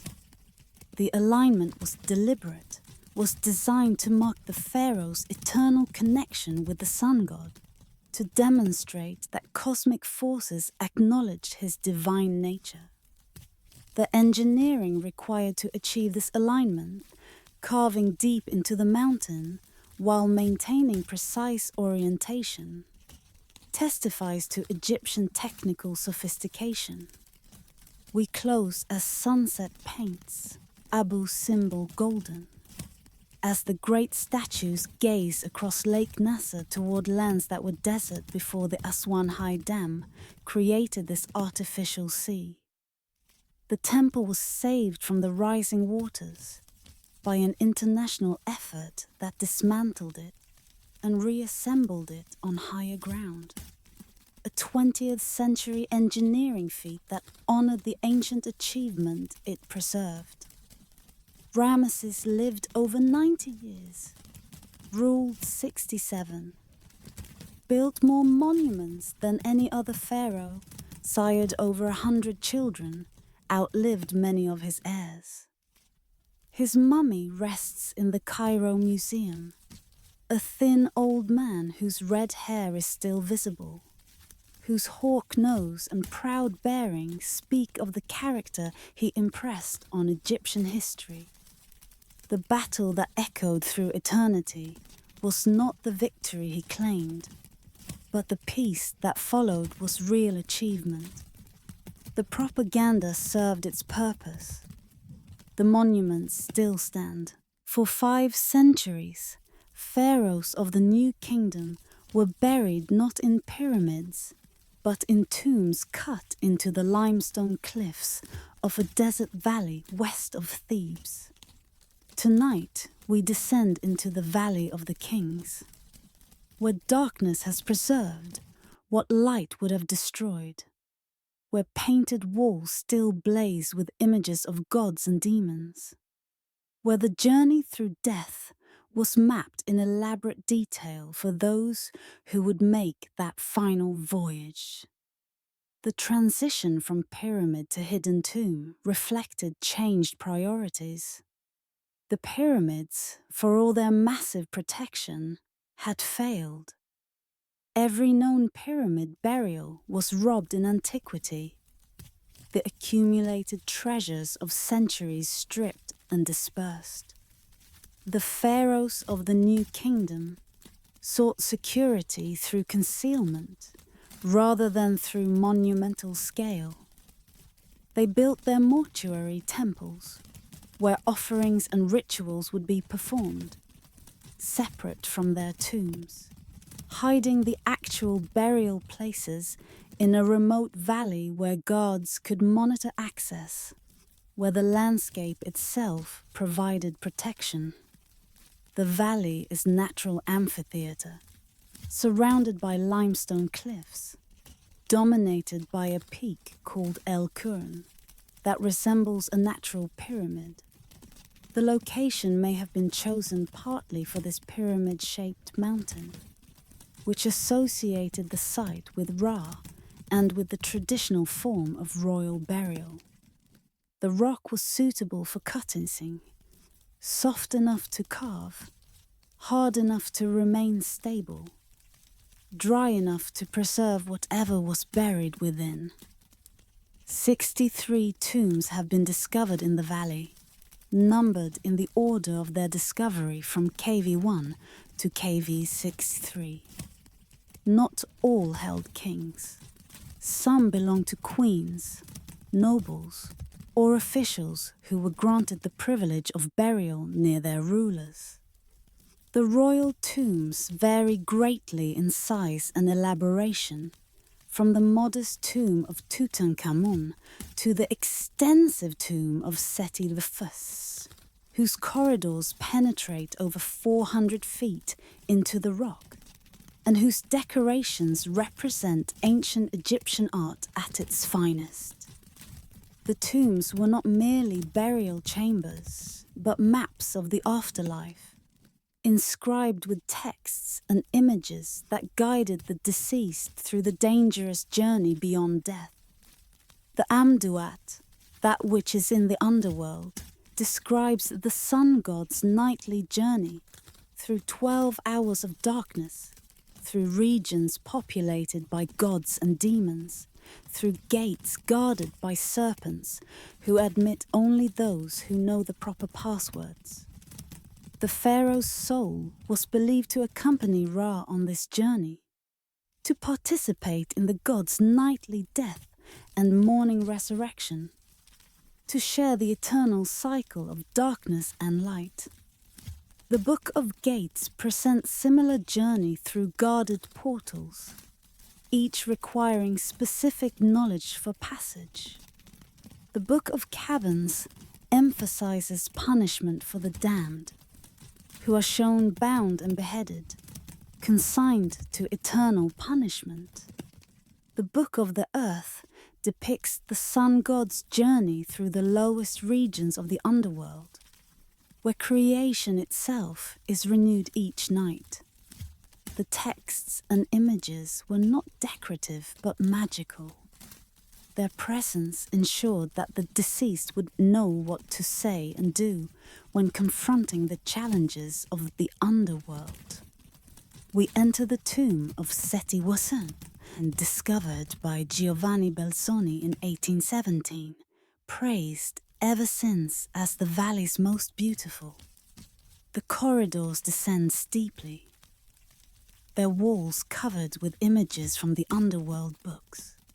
Gods with animal heads, serpents that protect and threaten, the sun god in his boat traveling through darkness, the pharaoh receiving blessings from deities who welcome him to their realm. The colors remain vivid, the bright blues and yellows and whites that the artists achieved with mineral pigments preserved by the dry darkness for over 3,000 years. The astronomical ceiling in the burial chamber depicts constellations and decans. the star groups that Egyptians used to tell time during the night. The ceiling was meant to ensure that the pharaoh would join the eternal stars, would participate in their never-ending circuits, would achieve the immortality that the circumpolar stars, those that never set, represented. The stars wheel overhead as they wheeled when Seti was buried here, when priests performed the rituals that opened his mouth and released his soul, when the tomb was sealed and the darkness settled. But the tomb was not sealed forever. Robbers breached the security within generations of the burial, stripped the gold and treasures, violated the royal body in their search for amulets and jewelry. The priests of later generations gathered the scattered royal mummies, removed them to caches where they might be safe, preserved what could be preserved of the divine kings. Seti's mummy was found in the Deir el-Bahri cache in 1881, one of dozens of royal and noble mummies hidden together when the original tombs could no longer be protected. The workers who created these tombs lived in a village at Deir el-Medina, whose remains provide extraordinary insight into the lives of ordinary Egyptians. They were skilled craftsmen, artists, sculptors, scribes, who spent their careers decorating royal tombs and who created their own tombs with artistry rivaling the kings they served. Their village records thrive in remarkable detail. Administrative documents, personal letters, court cases, laundry lists, records of strikes when their wages were not paid. They were not slaves but paid workers, organized in teams, supervised by a foreman entitled to rest days and provisions, capable of demanding better treatment when conditions warranted. We close in the darkness of a tomb at night, electric lights extinguished, blackness absolute, the kind of darkness that the Egyptians associated with the underworld, with the space before creation, with the realm of the dead. In this darkness, pharaohs were meant to sleep their eternal sleep, were meant to journey with the sun god through the 12 hours of night, were meant to rise renewed each morning in a resurrection that would repeat forever. The belief is foreign to us, is difficult to enter, is part of a worldview that saw death not as ending but as transformation, not as annihilation but as journey. The night deepens over the valley. The tombs hold their silence. The pharaohs who were buried here have been removed to museums, have been scanned and studied, have lost the privacy they sought, but have gained the immortality of fame. The valley where kings sleep holds no kings now, only their absence, only the painted walls that describe journeys no living eye can verify, only the silence that fills chambers made for eternity. The final centuries of pharaonic Egypt saw power fragment, reunite, fragment again. Foreign dynasties from Libya, Nubia, Persia ruling the land of the Nile. Native Egyptian dynasties struggling to maintain independence. Tonight we trace the twilight of pharaonic civilization, when high priests held power equal to pharaohs, when the certainties of earlier ages dissolved into complexity, when Egypt's ancient gods found worshippers who were increasingly foreign to the traditions they maintained. The new kingdom ended not with dramatic collapse, but with gradual weakening. Ramesses III, last of the great warrior pharaohs, repelled invasions from the sea peoples. mysterious confederations who devastated the eastern Mediterranean around 1200 BCE. But the effort exhausted Egypt's resources. His successors, all named Ramesses, ruled with diminishing authority over a kingdom increasingly divided. The high priests of Amun at Thebes accumulated power, religious, economic, military, until they rivaled the pharaohs themselves. By the end of the 20th dynasty, Egypt was effectively split between the pharaoh in the north and the high priest in the south. The 21st dynasty formalized this division. Kings ruled from Tanis in the delta, while high priests ruled from Thebes, both lines intermarrying, both claiming divine authority, neither strong enough to reunify Egypt by force.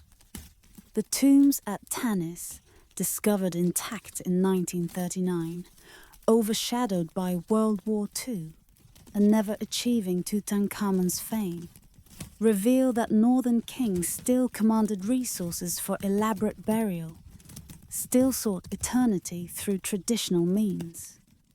But the glory had faded. The monuments were smaller, often reused stone from earlier buildings, evidence of a civilization living on its inheritance rather than creating new achievements. The Libyan period followed, the 22nd through 24th dynasties, founded by descendants of Libyan warriors who had settled in Egypt as mercenaries.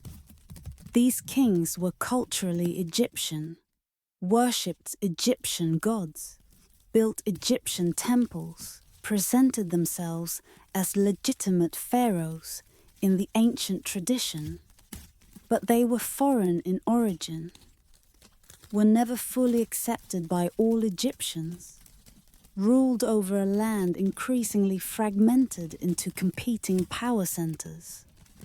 The unity that had been Egypt's strength dissolved into a patchwork of local rulers, acknowledging pharaonic authority when convenient, ignoring it when not.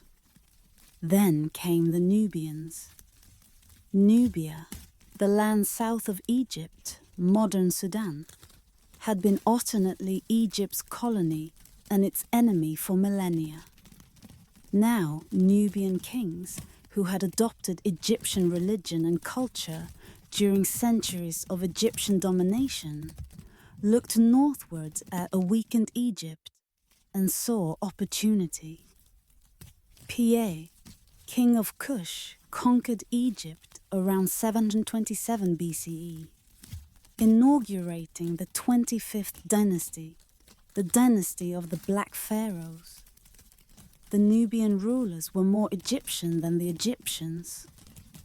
They restored temples that had fallen into disrepair, revived religious practices that had been neglected, commissioned artworks that consciously imitated the Old Kingdom styles of 1,000 years earlier. Their piety was genuine, their cultural identification complete, their rule marked by a renaissance of traditional Egyptian religion and art.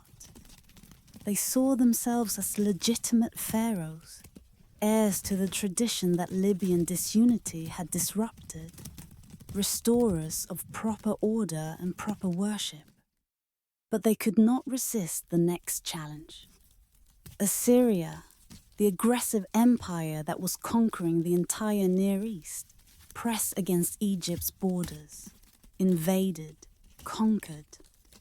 The Nubian pharaohs retreated southward to their Sudanese homeland. Native Egyptian kings, the 26th dynasty ruling from Sais in the delta, emerged as Assyrian clients, then as independent rulers when Assyrian power collapsed. The Said period saw another revival, artistic production that imitated ancient models, attempts to recapture past glories through conscious archism. a final flourishing before the Persian storm. Persia conquered Egypt in 525 BCE. The great Achaemenid Empire, stretching from India to Egypt, the largest the world had yet seen, absorbed the land of the pharaohs as one more province. Persian kings were depicted as pharaohs on Egyptian monuments, maintained Egyptian temples, tolerated Egyptian religion. But they were foreign rulers, ruling through satraps, extracting tribute, caring little for Egypt's traditions beyond what was necessary to maintain order. Egypt rebelled repeatedly.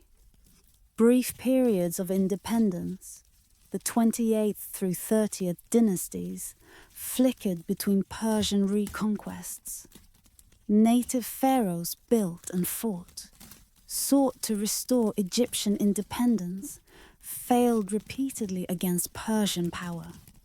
The last native pharaoh, Nekhta fled to Nubia around 343 BCE. When the Persians returned, Egyptian independence had ended.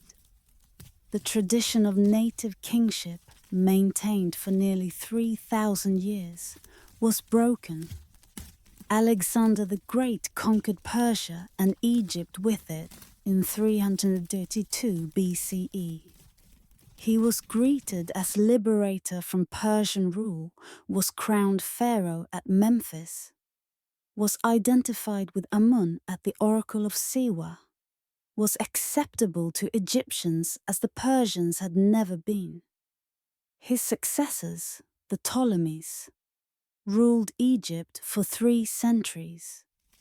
The last Hellenistic kingdom to survive, the last bearers of pharaonic tradition until Rome had extinguished it entirely. Through all these changes, the temples continued. The priests performed their rituals. The gods received their offerings. The religious infrastructure that had sustained Egyptian civilization maintained itself, even as political power changed hands repeatedly. The temples at Edfu, Dendera, Philae, built or completed under Ptolemaic rule, are among the best preserved in Egypt. Their walls covered with hieroglyphs and traditional images, their sanctuaries still housing the sacred spaces where Egyptian gods were worshipped. We close in a Ptolemaic temple at night, incense seeming to hang in the air, though it has been centuries since offerings were made here. The walls bear images of Ptolemaic kings, dressed as pharaohs, performing traditional rituals, receiving blessings from the ancient gods. The kings were Greek, spoke Greek, built Greek cities, patronized Greek culture. But in the temples, they maintained the fiction, or perhaps the truth, that pharaonic tradition continued, that the gods of Egypt still found worship worthy of their presence. The priests who served these temples were the last guardians of a dying tradition.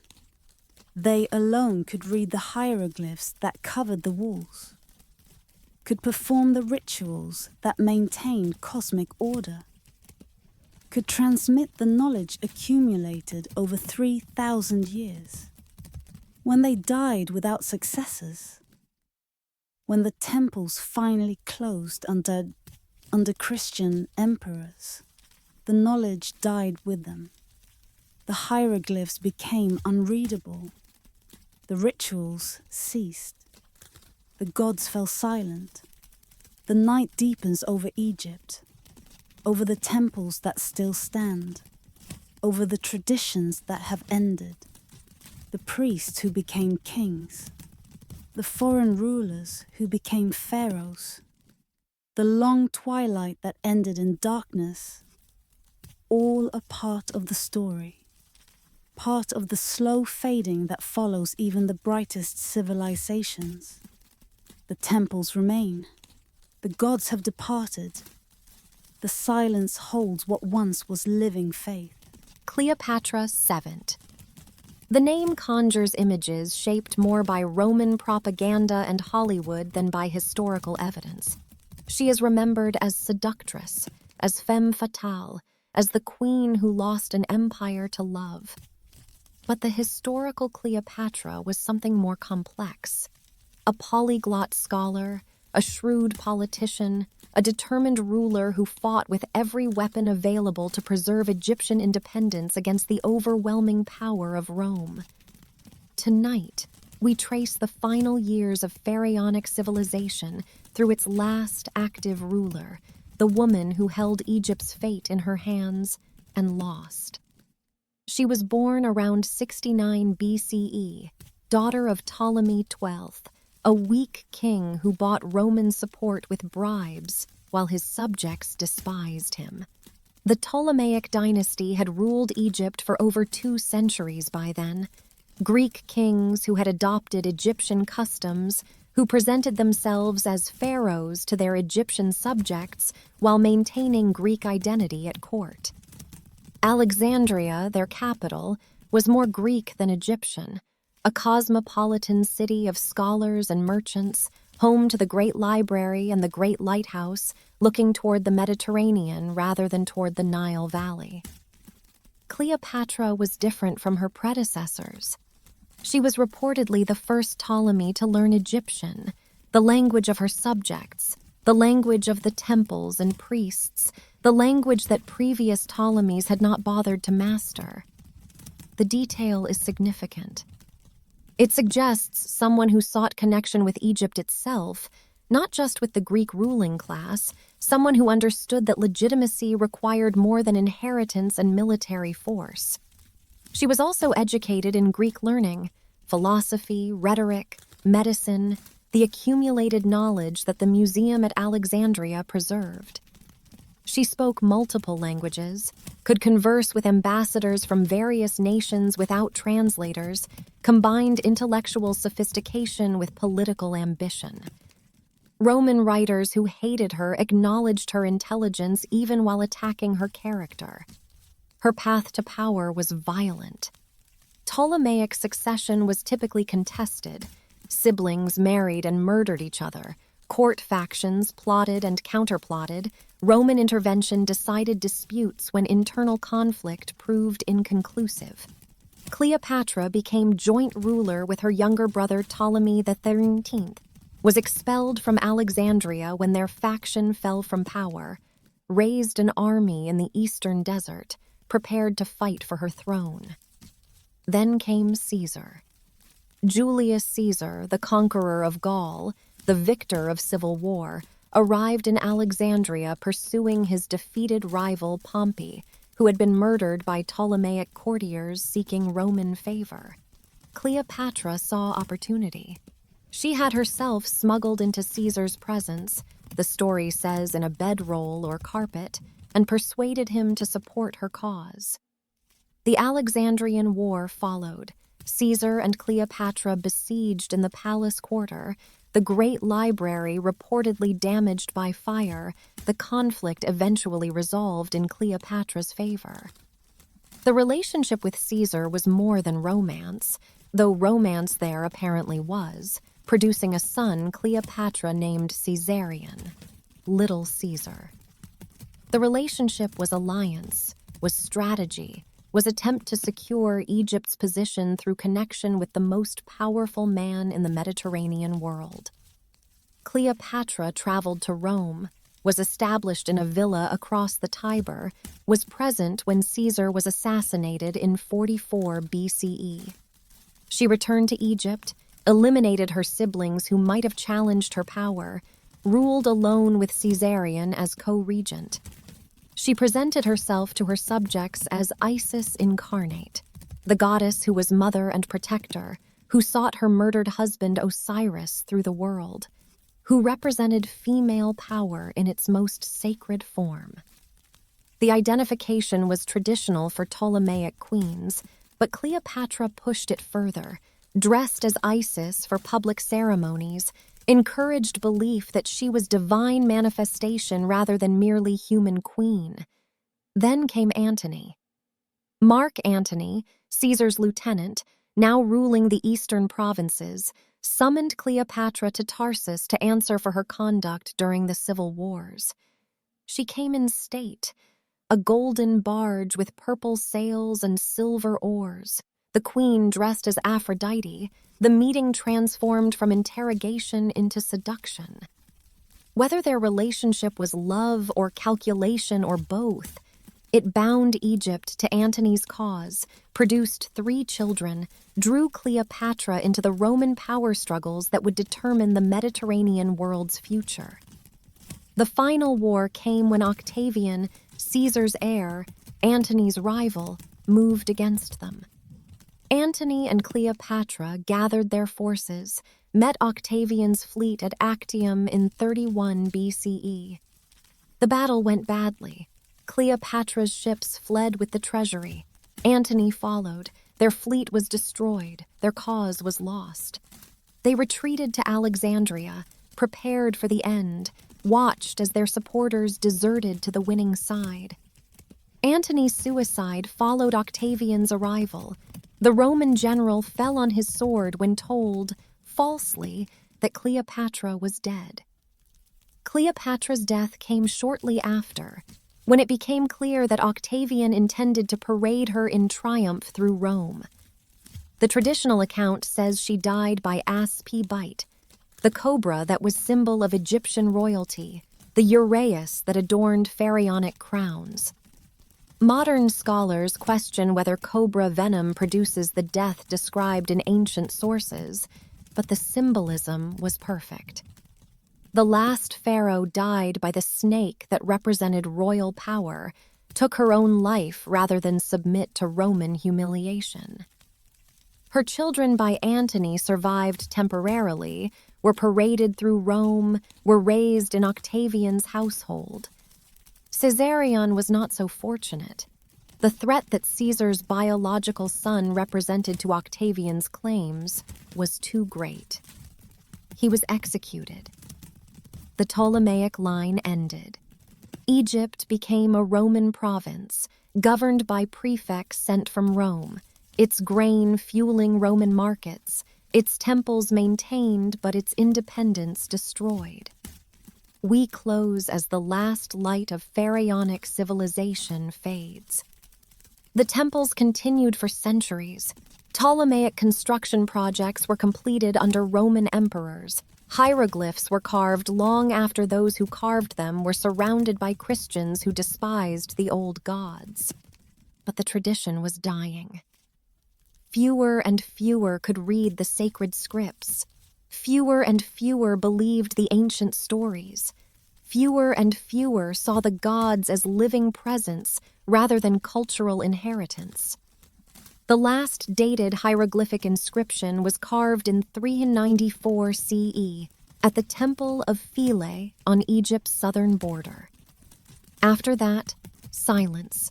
The writing that had recorded 3,000 years of civilization became meaningless marks, remained unread until Champollion's breakthrough 14 centuries later. The temples became churches or quarries. The mummies were ground up for medicine or fertilizer. The monuments were forgotten or misunderstood. Cleopatra's tomb has never been found. Somewhere, perhaps beneath modern Alexandria, perhaps lost to sea or sand, the last pharaoh rests with whatever Roman generosity or parsimony provided for her burial. She sought immortality through her identification with Isis, through the religious practices that had sustained Egyptian rulers for millennia. She achieved immortality through fame, her name more recognized than any pharaoh's except Tutankhamun's, her story retold in every generation, her image recreated by every age according to its own assumptions about power and beauty and the connections between them. The night deepens over Egypt. The temples stand empty. The gods are studied but not worshipped.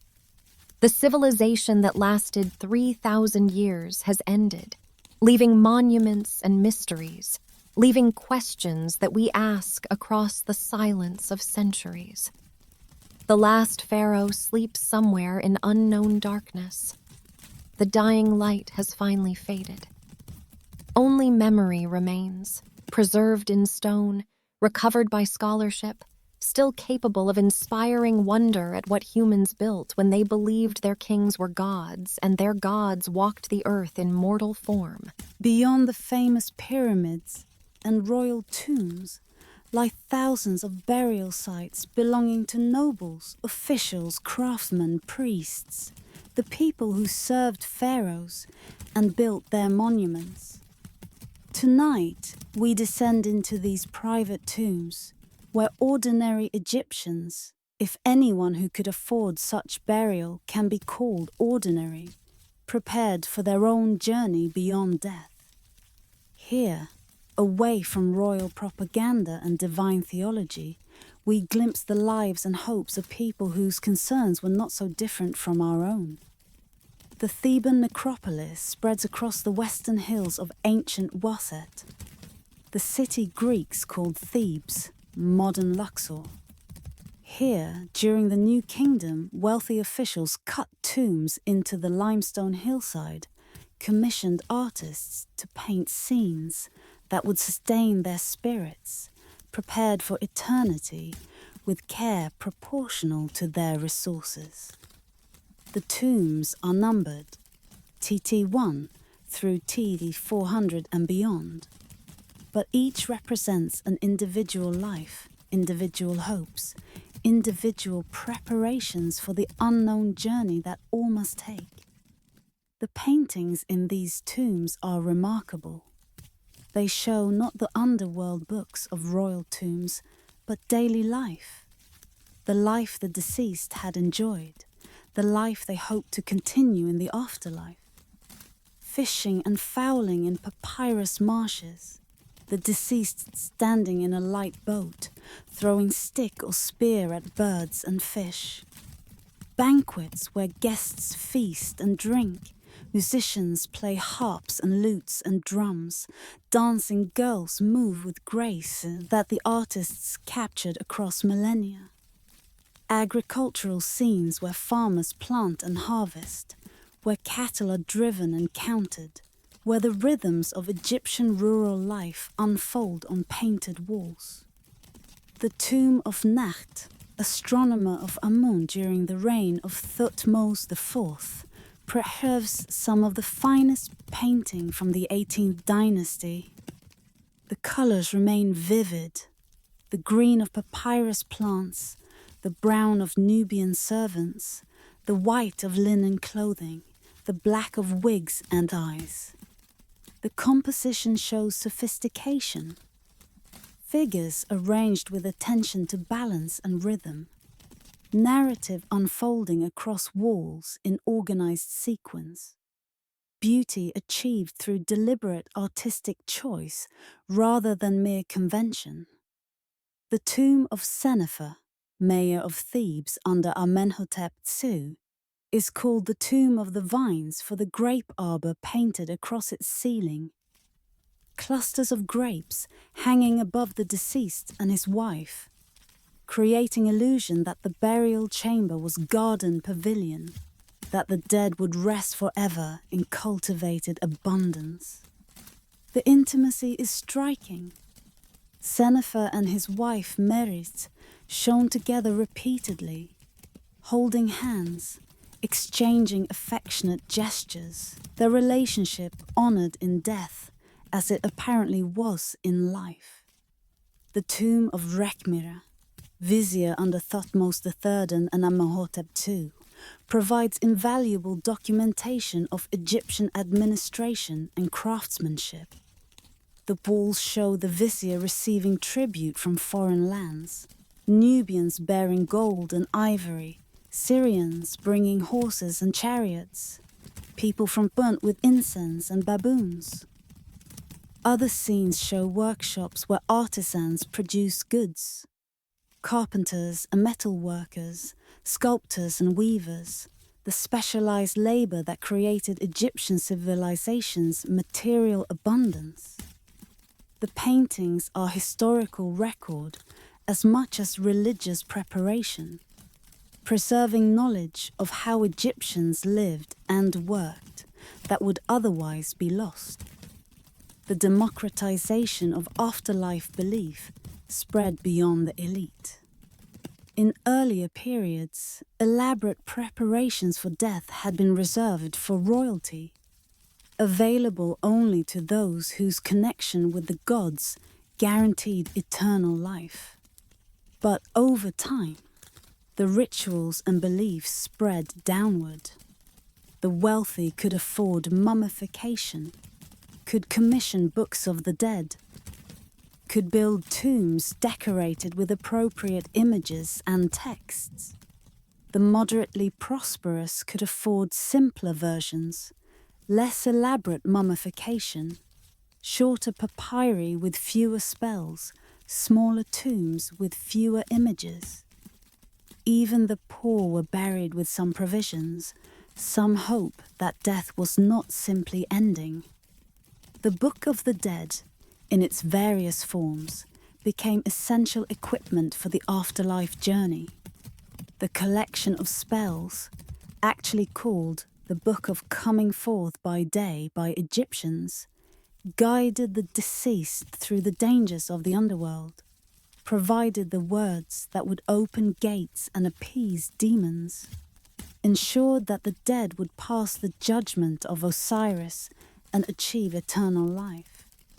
The spells were written on papyrus scrolls placed in the coffin, were sometimes inscribed on the coffin itself, were available to anyone who could pay the scribes who produced them. The most famous spell describes the weighing of the heart, the judgment scene where Osiris presides, where Anubis weighs the deceased's heart against the feather of Ma'at, where Thoth records the result, where Amit the Devourer waits to consume the hearts of the unjust. The deceased must declare innocence of various sins. I have not done crimes against people. I have not mistreated cattle. I have not sinned in the place of truth. I have not known what should not be known. I have not done any harm. The negative confession reveals Egyptian morality, the values they considered important, the behaviors they condemned, the justice they believed the gods would enforce. We visit the workers' tombs at Deir el-Medina, where the artisans who created royal tombs built their own burial places. These were not wealthy nobles, but skilled craftsmen, painters and sculptors, carpenters and quarrymen, who spent their careers decorating the tombs of kings and who applied their skills to their own memorials. The results are sometimes stunning. The tomb of Sennacherib, foreman of the work gang, glows with paintings as fine as any noble's tomb. The tomb of Inherkau, another foreman, shows the deceased worshipping Osiris, playing senet with his wife, enjoying the afterlife his faith promised. The tombs reveal the humanity of their owners. One inscription expresses a father's hope for his children. May they inherit my place. May they eat bread under the sycamore trees. Another records a prayer for reunion with a deceased wife. May I see you every day, sitting at my side. The formal phrases and traditional images convey genuine emotion, real hope that death was not separation, but transformation, that the bonds of family and love would survive beyond the grave. We close as darkness fills one of these private tombs, as the painted figures fade into shadow, as the silence settles over chambers that were never meant for living eyes. The tomb owner expected to receive offerings from descendants. expected Hiskay to inhabit this space, expected the painted images to come alive through magic, to serve him as they depicted serving him. The descendants are gone. The offerings have ceased. The magic, if it ever worked, no longer operates. Yet the tombs remain. The paintings survive. The faces that were painted 3,000 years ago still gaze from the walls. Servants and dancers, wives and children, the deceased himself in the prime of life as he wished to be remembered, as he hoped to exist forever. The tombs that were never meant to be found by living intruders have been found, have been studied, have given us access to lives that would otherwise have vanished entirely. The privacy has been violated, but the memory has been preserved. And perhaps that preservation is its own form of immortality, not what the tomb owners expected, but immortality nonetheless. The final chapter opens not at any specific site, but in the space between sites, in the desert that separates monuments, in the darkness that fills abandoned temples, in the silence that settled over Egypt when the last priests forgot how to read the sacred texts. Tonight, we contemplate what was lost and what was found, what ended and what remains, what the pharaohs believed, and what we can know about their beliefs across the chasm of millennia. For 14 centuries, the hieroglyphs were unreadable. The script that had recorded 3,000 years of civilization became meaningless marks. Decorative, mysterious, interpreted through speculation and imagination rather than through actual understanding. Medieval travelers thought the hieroglyphs were magical symbols, carriers of occult wisdom. Renaissance scholars tried to read them symbolically, assigning meanings based on Neoplatonic philosophy rather than linguistic analysis. The priests who had understood the writing were gone. The tradition of interpretation had ended. The monuments spoke in a language no one could hear. Then came Napoleon's expedition in 1798, scientists and scholars accompanying an army of conquest, documenting Egypt's monuments with unprecedented thoroughness. The Description de l'Égypte, published over 2 decades, presented ancient Egypt to Europe in comprehensive detail, sparking fascination that has never faded. And among the expedition's discoveries was a black stone bearing inscriptions in 3 scripts: hieroglyphic, Demotic, and Greek. The Rosetta Stone would become the key. Jean-François Champollion understood what others had missed, that hieroglyphs were not purely symbolic but included phonetic elements, that some signs represented sounds rather than ideas, that the language could be read rather than merely interpreted. His breakthrough in 1822 opened doors that had been closed for over 1,000 years. The monuments could speak again. The civilization could be understood through its own words, rather than through later speculation. What Champollion unlocked was treasure beyond gold. The accumulated records of millennia, the religious texts and administrative documents and personal letters and literary works that preserved Egyptian thoughts and concerns. We could read what pharaohs claimed, what priests believed, what ordinary people hoped and feared. The civilization emerged from silence into voice, from mystery into partial comprehension. But comprehension remains partial. We can translate the texts, but we cannot fully enter the Egyptian worldview. We can describe the rituals, but we cannot know what they felt like to those who performed them. We can analyze the beliefs, but we cannot experience them as lived reality. The distance is too great. The assumptions too different. We approach Egyptian religion as outsiders, looking at something alien, something that requires translation, not just of language, but of consciousness. What did it mean to believe your king was a god? Not symbolically, not metaphorically, but actually, that the pharaoh was Horus incarnate, that his body housed divine presence, that his rituals maintained cosmic order. The belief was not mere political propaganda. It was lived reality for millions of people over 3,000 years. They saw the pharaoh as divine. They expected his rituals to make the sun rise and the Nile flood. They believed his death and resurrection ensured that the universe would continue functioning. What did it mean to prepare so elaborately for death?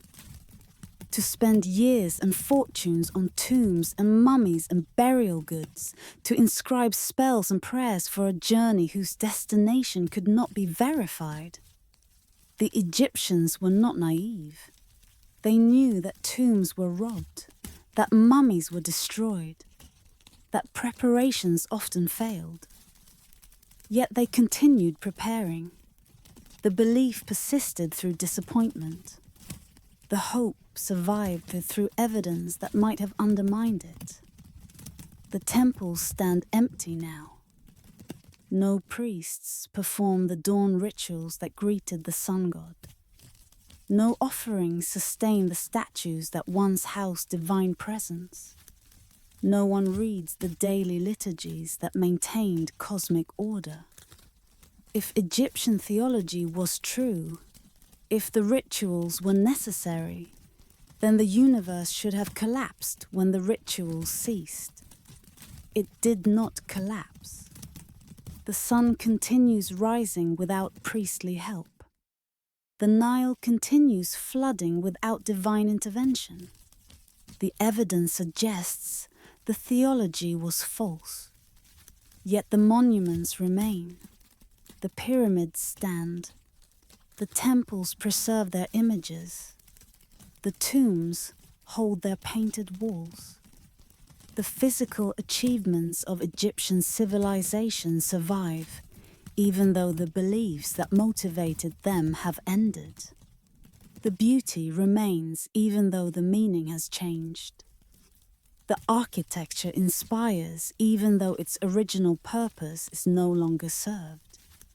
We close in darkness at Karnak, the vast temple complex that accumulated construction over 2,000 years, that represents Egyptian religion at its most elaborate and impressive. The hypostyle hall holds 134 columns, each carved with images and inscriptions, the whole creating a stone forest that dwarfs any human presence. At night, with the tourists gone, with the lights extinguished, the temple returns to something like its original darkness, the darkness from which the sun god was believed to emerge each dawn. The silence is profound. The stones are cold. The gods have departed, or were never here, depending on what you believe. What remains is testimony to what humans built when they believed in something passionately, when they organized their societies around shared beliefs, when they invested their resources in pursuit of transcendence. The testimony is valuable, even if the beliefs were false, perhaps especially if they were false, showing what human beings are capable of, what they can achieve when meaning drives their efforts. The night deepens over Egypt. The stars wheel overhead as they wheeled over the pharaohs, over the priests, over the workers who built the monuments. The same stars that the Egyptians mapped, that the pyramids were aligned to, that the dead were believed to join. The stars remain. The beliefs have changed. The silence holds memory of what was believed, preserving it for those who seek to understand. The pharaohs of ancient Egypt built for eternity. They did not achieve the eternal life their religion promised, but they achieved something. They created monuments that have survived 45 centuries, that will likely survive many more, that speak to every generation that encounters them. They achieved the immortality of memory, the immortality of influence, the immortality of inspiring wonder in those who come after. The dawn scrolls close. The journey through pharaonic civilization ends. The monuments will remain when we are gone, will remain when our civilization has ended, will remain until the stones themselves crumble, which will not be soon. What the pharaohs built has outlasted their beliefs, has outlasted their dynasty, has outlasted every expectation except the one they most fervently held. That something of them would survive, would be remembered, would endure beyond the brief years allotted to human life. The Nile flows north toward the sea, as it has always flowed, as it will continue flowing when the last monument has fallen. The river remembers, the stones remember, and in the darkness of this final night, the pharaohs sleep their eternal sleep, transformed by time into something they did not expect, preserved not by Osiris, but by stone and scholarship, immortal not in the afterlife, but in memory. Rest now. The journey is complete. The pharaohs have spoken across the silence of centuries. What they have to teach about power and belief, about ambition and mortality, about what humans build and why, remains for you to carry forward, to remember, to preserve in your own way. The silence holds memory. The memory holds meaning. The meaning outlasts the silence. Sleep and wake remembering. Closing the dawn that the Egyptians worshipped breaks still over the Nile. The river that gave them life continues flowing through the land they transformed. The monuments they built to defy death continue standing, testimony to what human beings can achieve when they believe in something with complete devotion. The pharaohs are gone. Their mummies in museums, their tombs empty, their names known but their lives mysterious. But what they created remains. The journey through pharaonic Egypt has been long. We have walked among pyramids and temples, descended into tombs and traversed desert valleys. We have met pharaohs who believed themselves gods, priests who served those gods, workers who built the monuments that still inspire wonder. We have watched a civilization rise and flourish and fade, have seen it conquered by foreigners and transformed by new beliefs, have witnessed its final silence when the last readers of hieroglyphs died and the monuments could no longer speak. But the monuments have spoken again. The silence has been broken. The hieroglyphs have been deciphered, the beliefs reconstructed, the civilization brought back from oblivion into the light of understanding. The pharaohs have achieved immortality, not the immortality they sought, not the eternal life in the presence of the gods, but the immortality of being remembered, of being studied, of inspiring wonder generation after generation. Sleep now, if sleep has not already taken you. Let the images of Egypt settle into dreams. Let the pyramids rise in your sleeping mind. Let the Nile flow through your rest. And wake knowing that you have traveled in imagination to one of humanity's greatest achievements. A civilization that lasted 3,000 years, that built monuments that have lasted 5,000, that believed so passionately in eternity that they created something close to it. The pharaohs sleep, the monuments stand, the night deepens toward dawn, and somewhere, perhaps, the gods of Egypt wait, patient as only eternal beings can be patient, remembering what was, witnessing what is, knowing what will be. Or perhaps there is only the silence, the sand, the stone, the memory that outlasts belief. Either way, Egypt endures. The gift of the Nile, the land of the pharaohs, the kingdom of the dead that speaks still to the living, forever.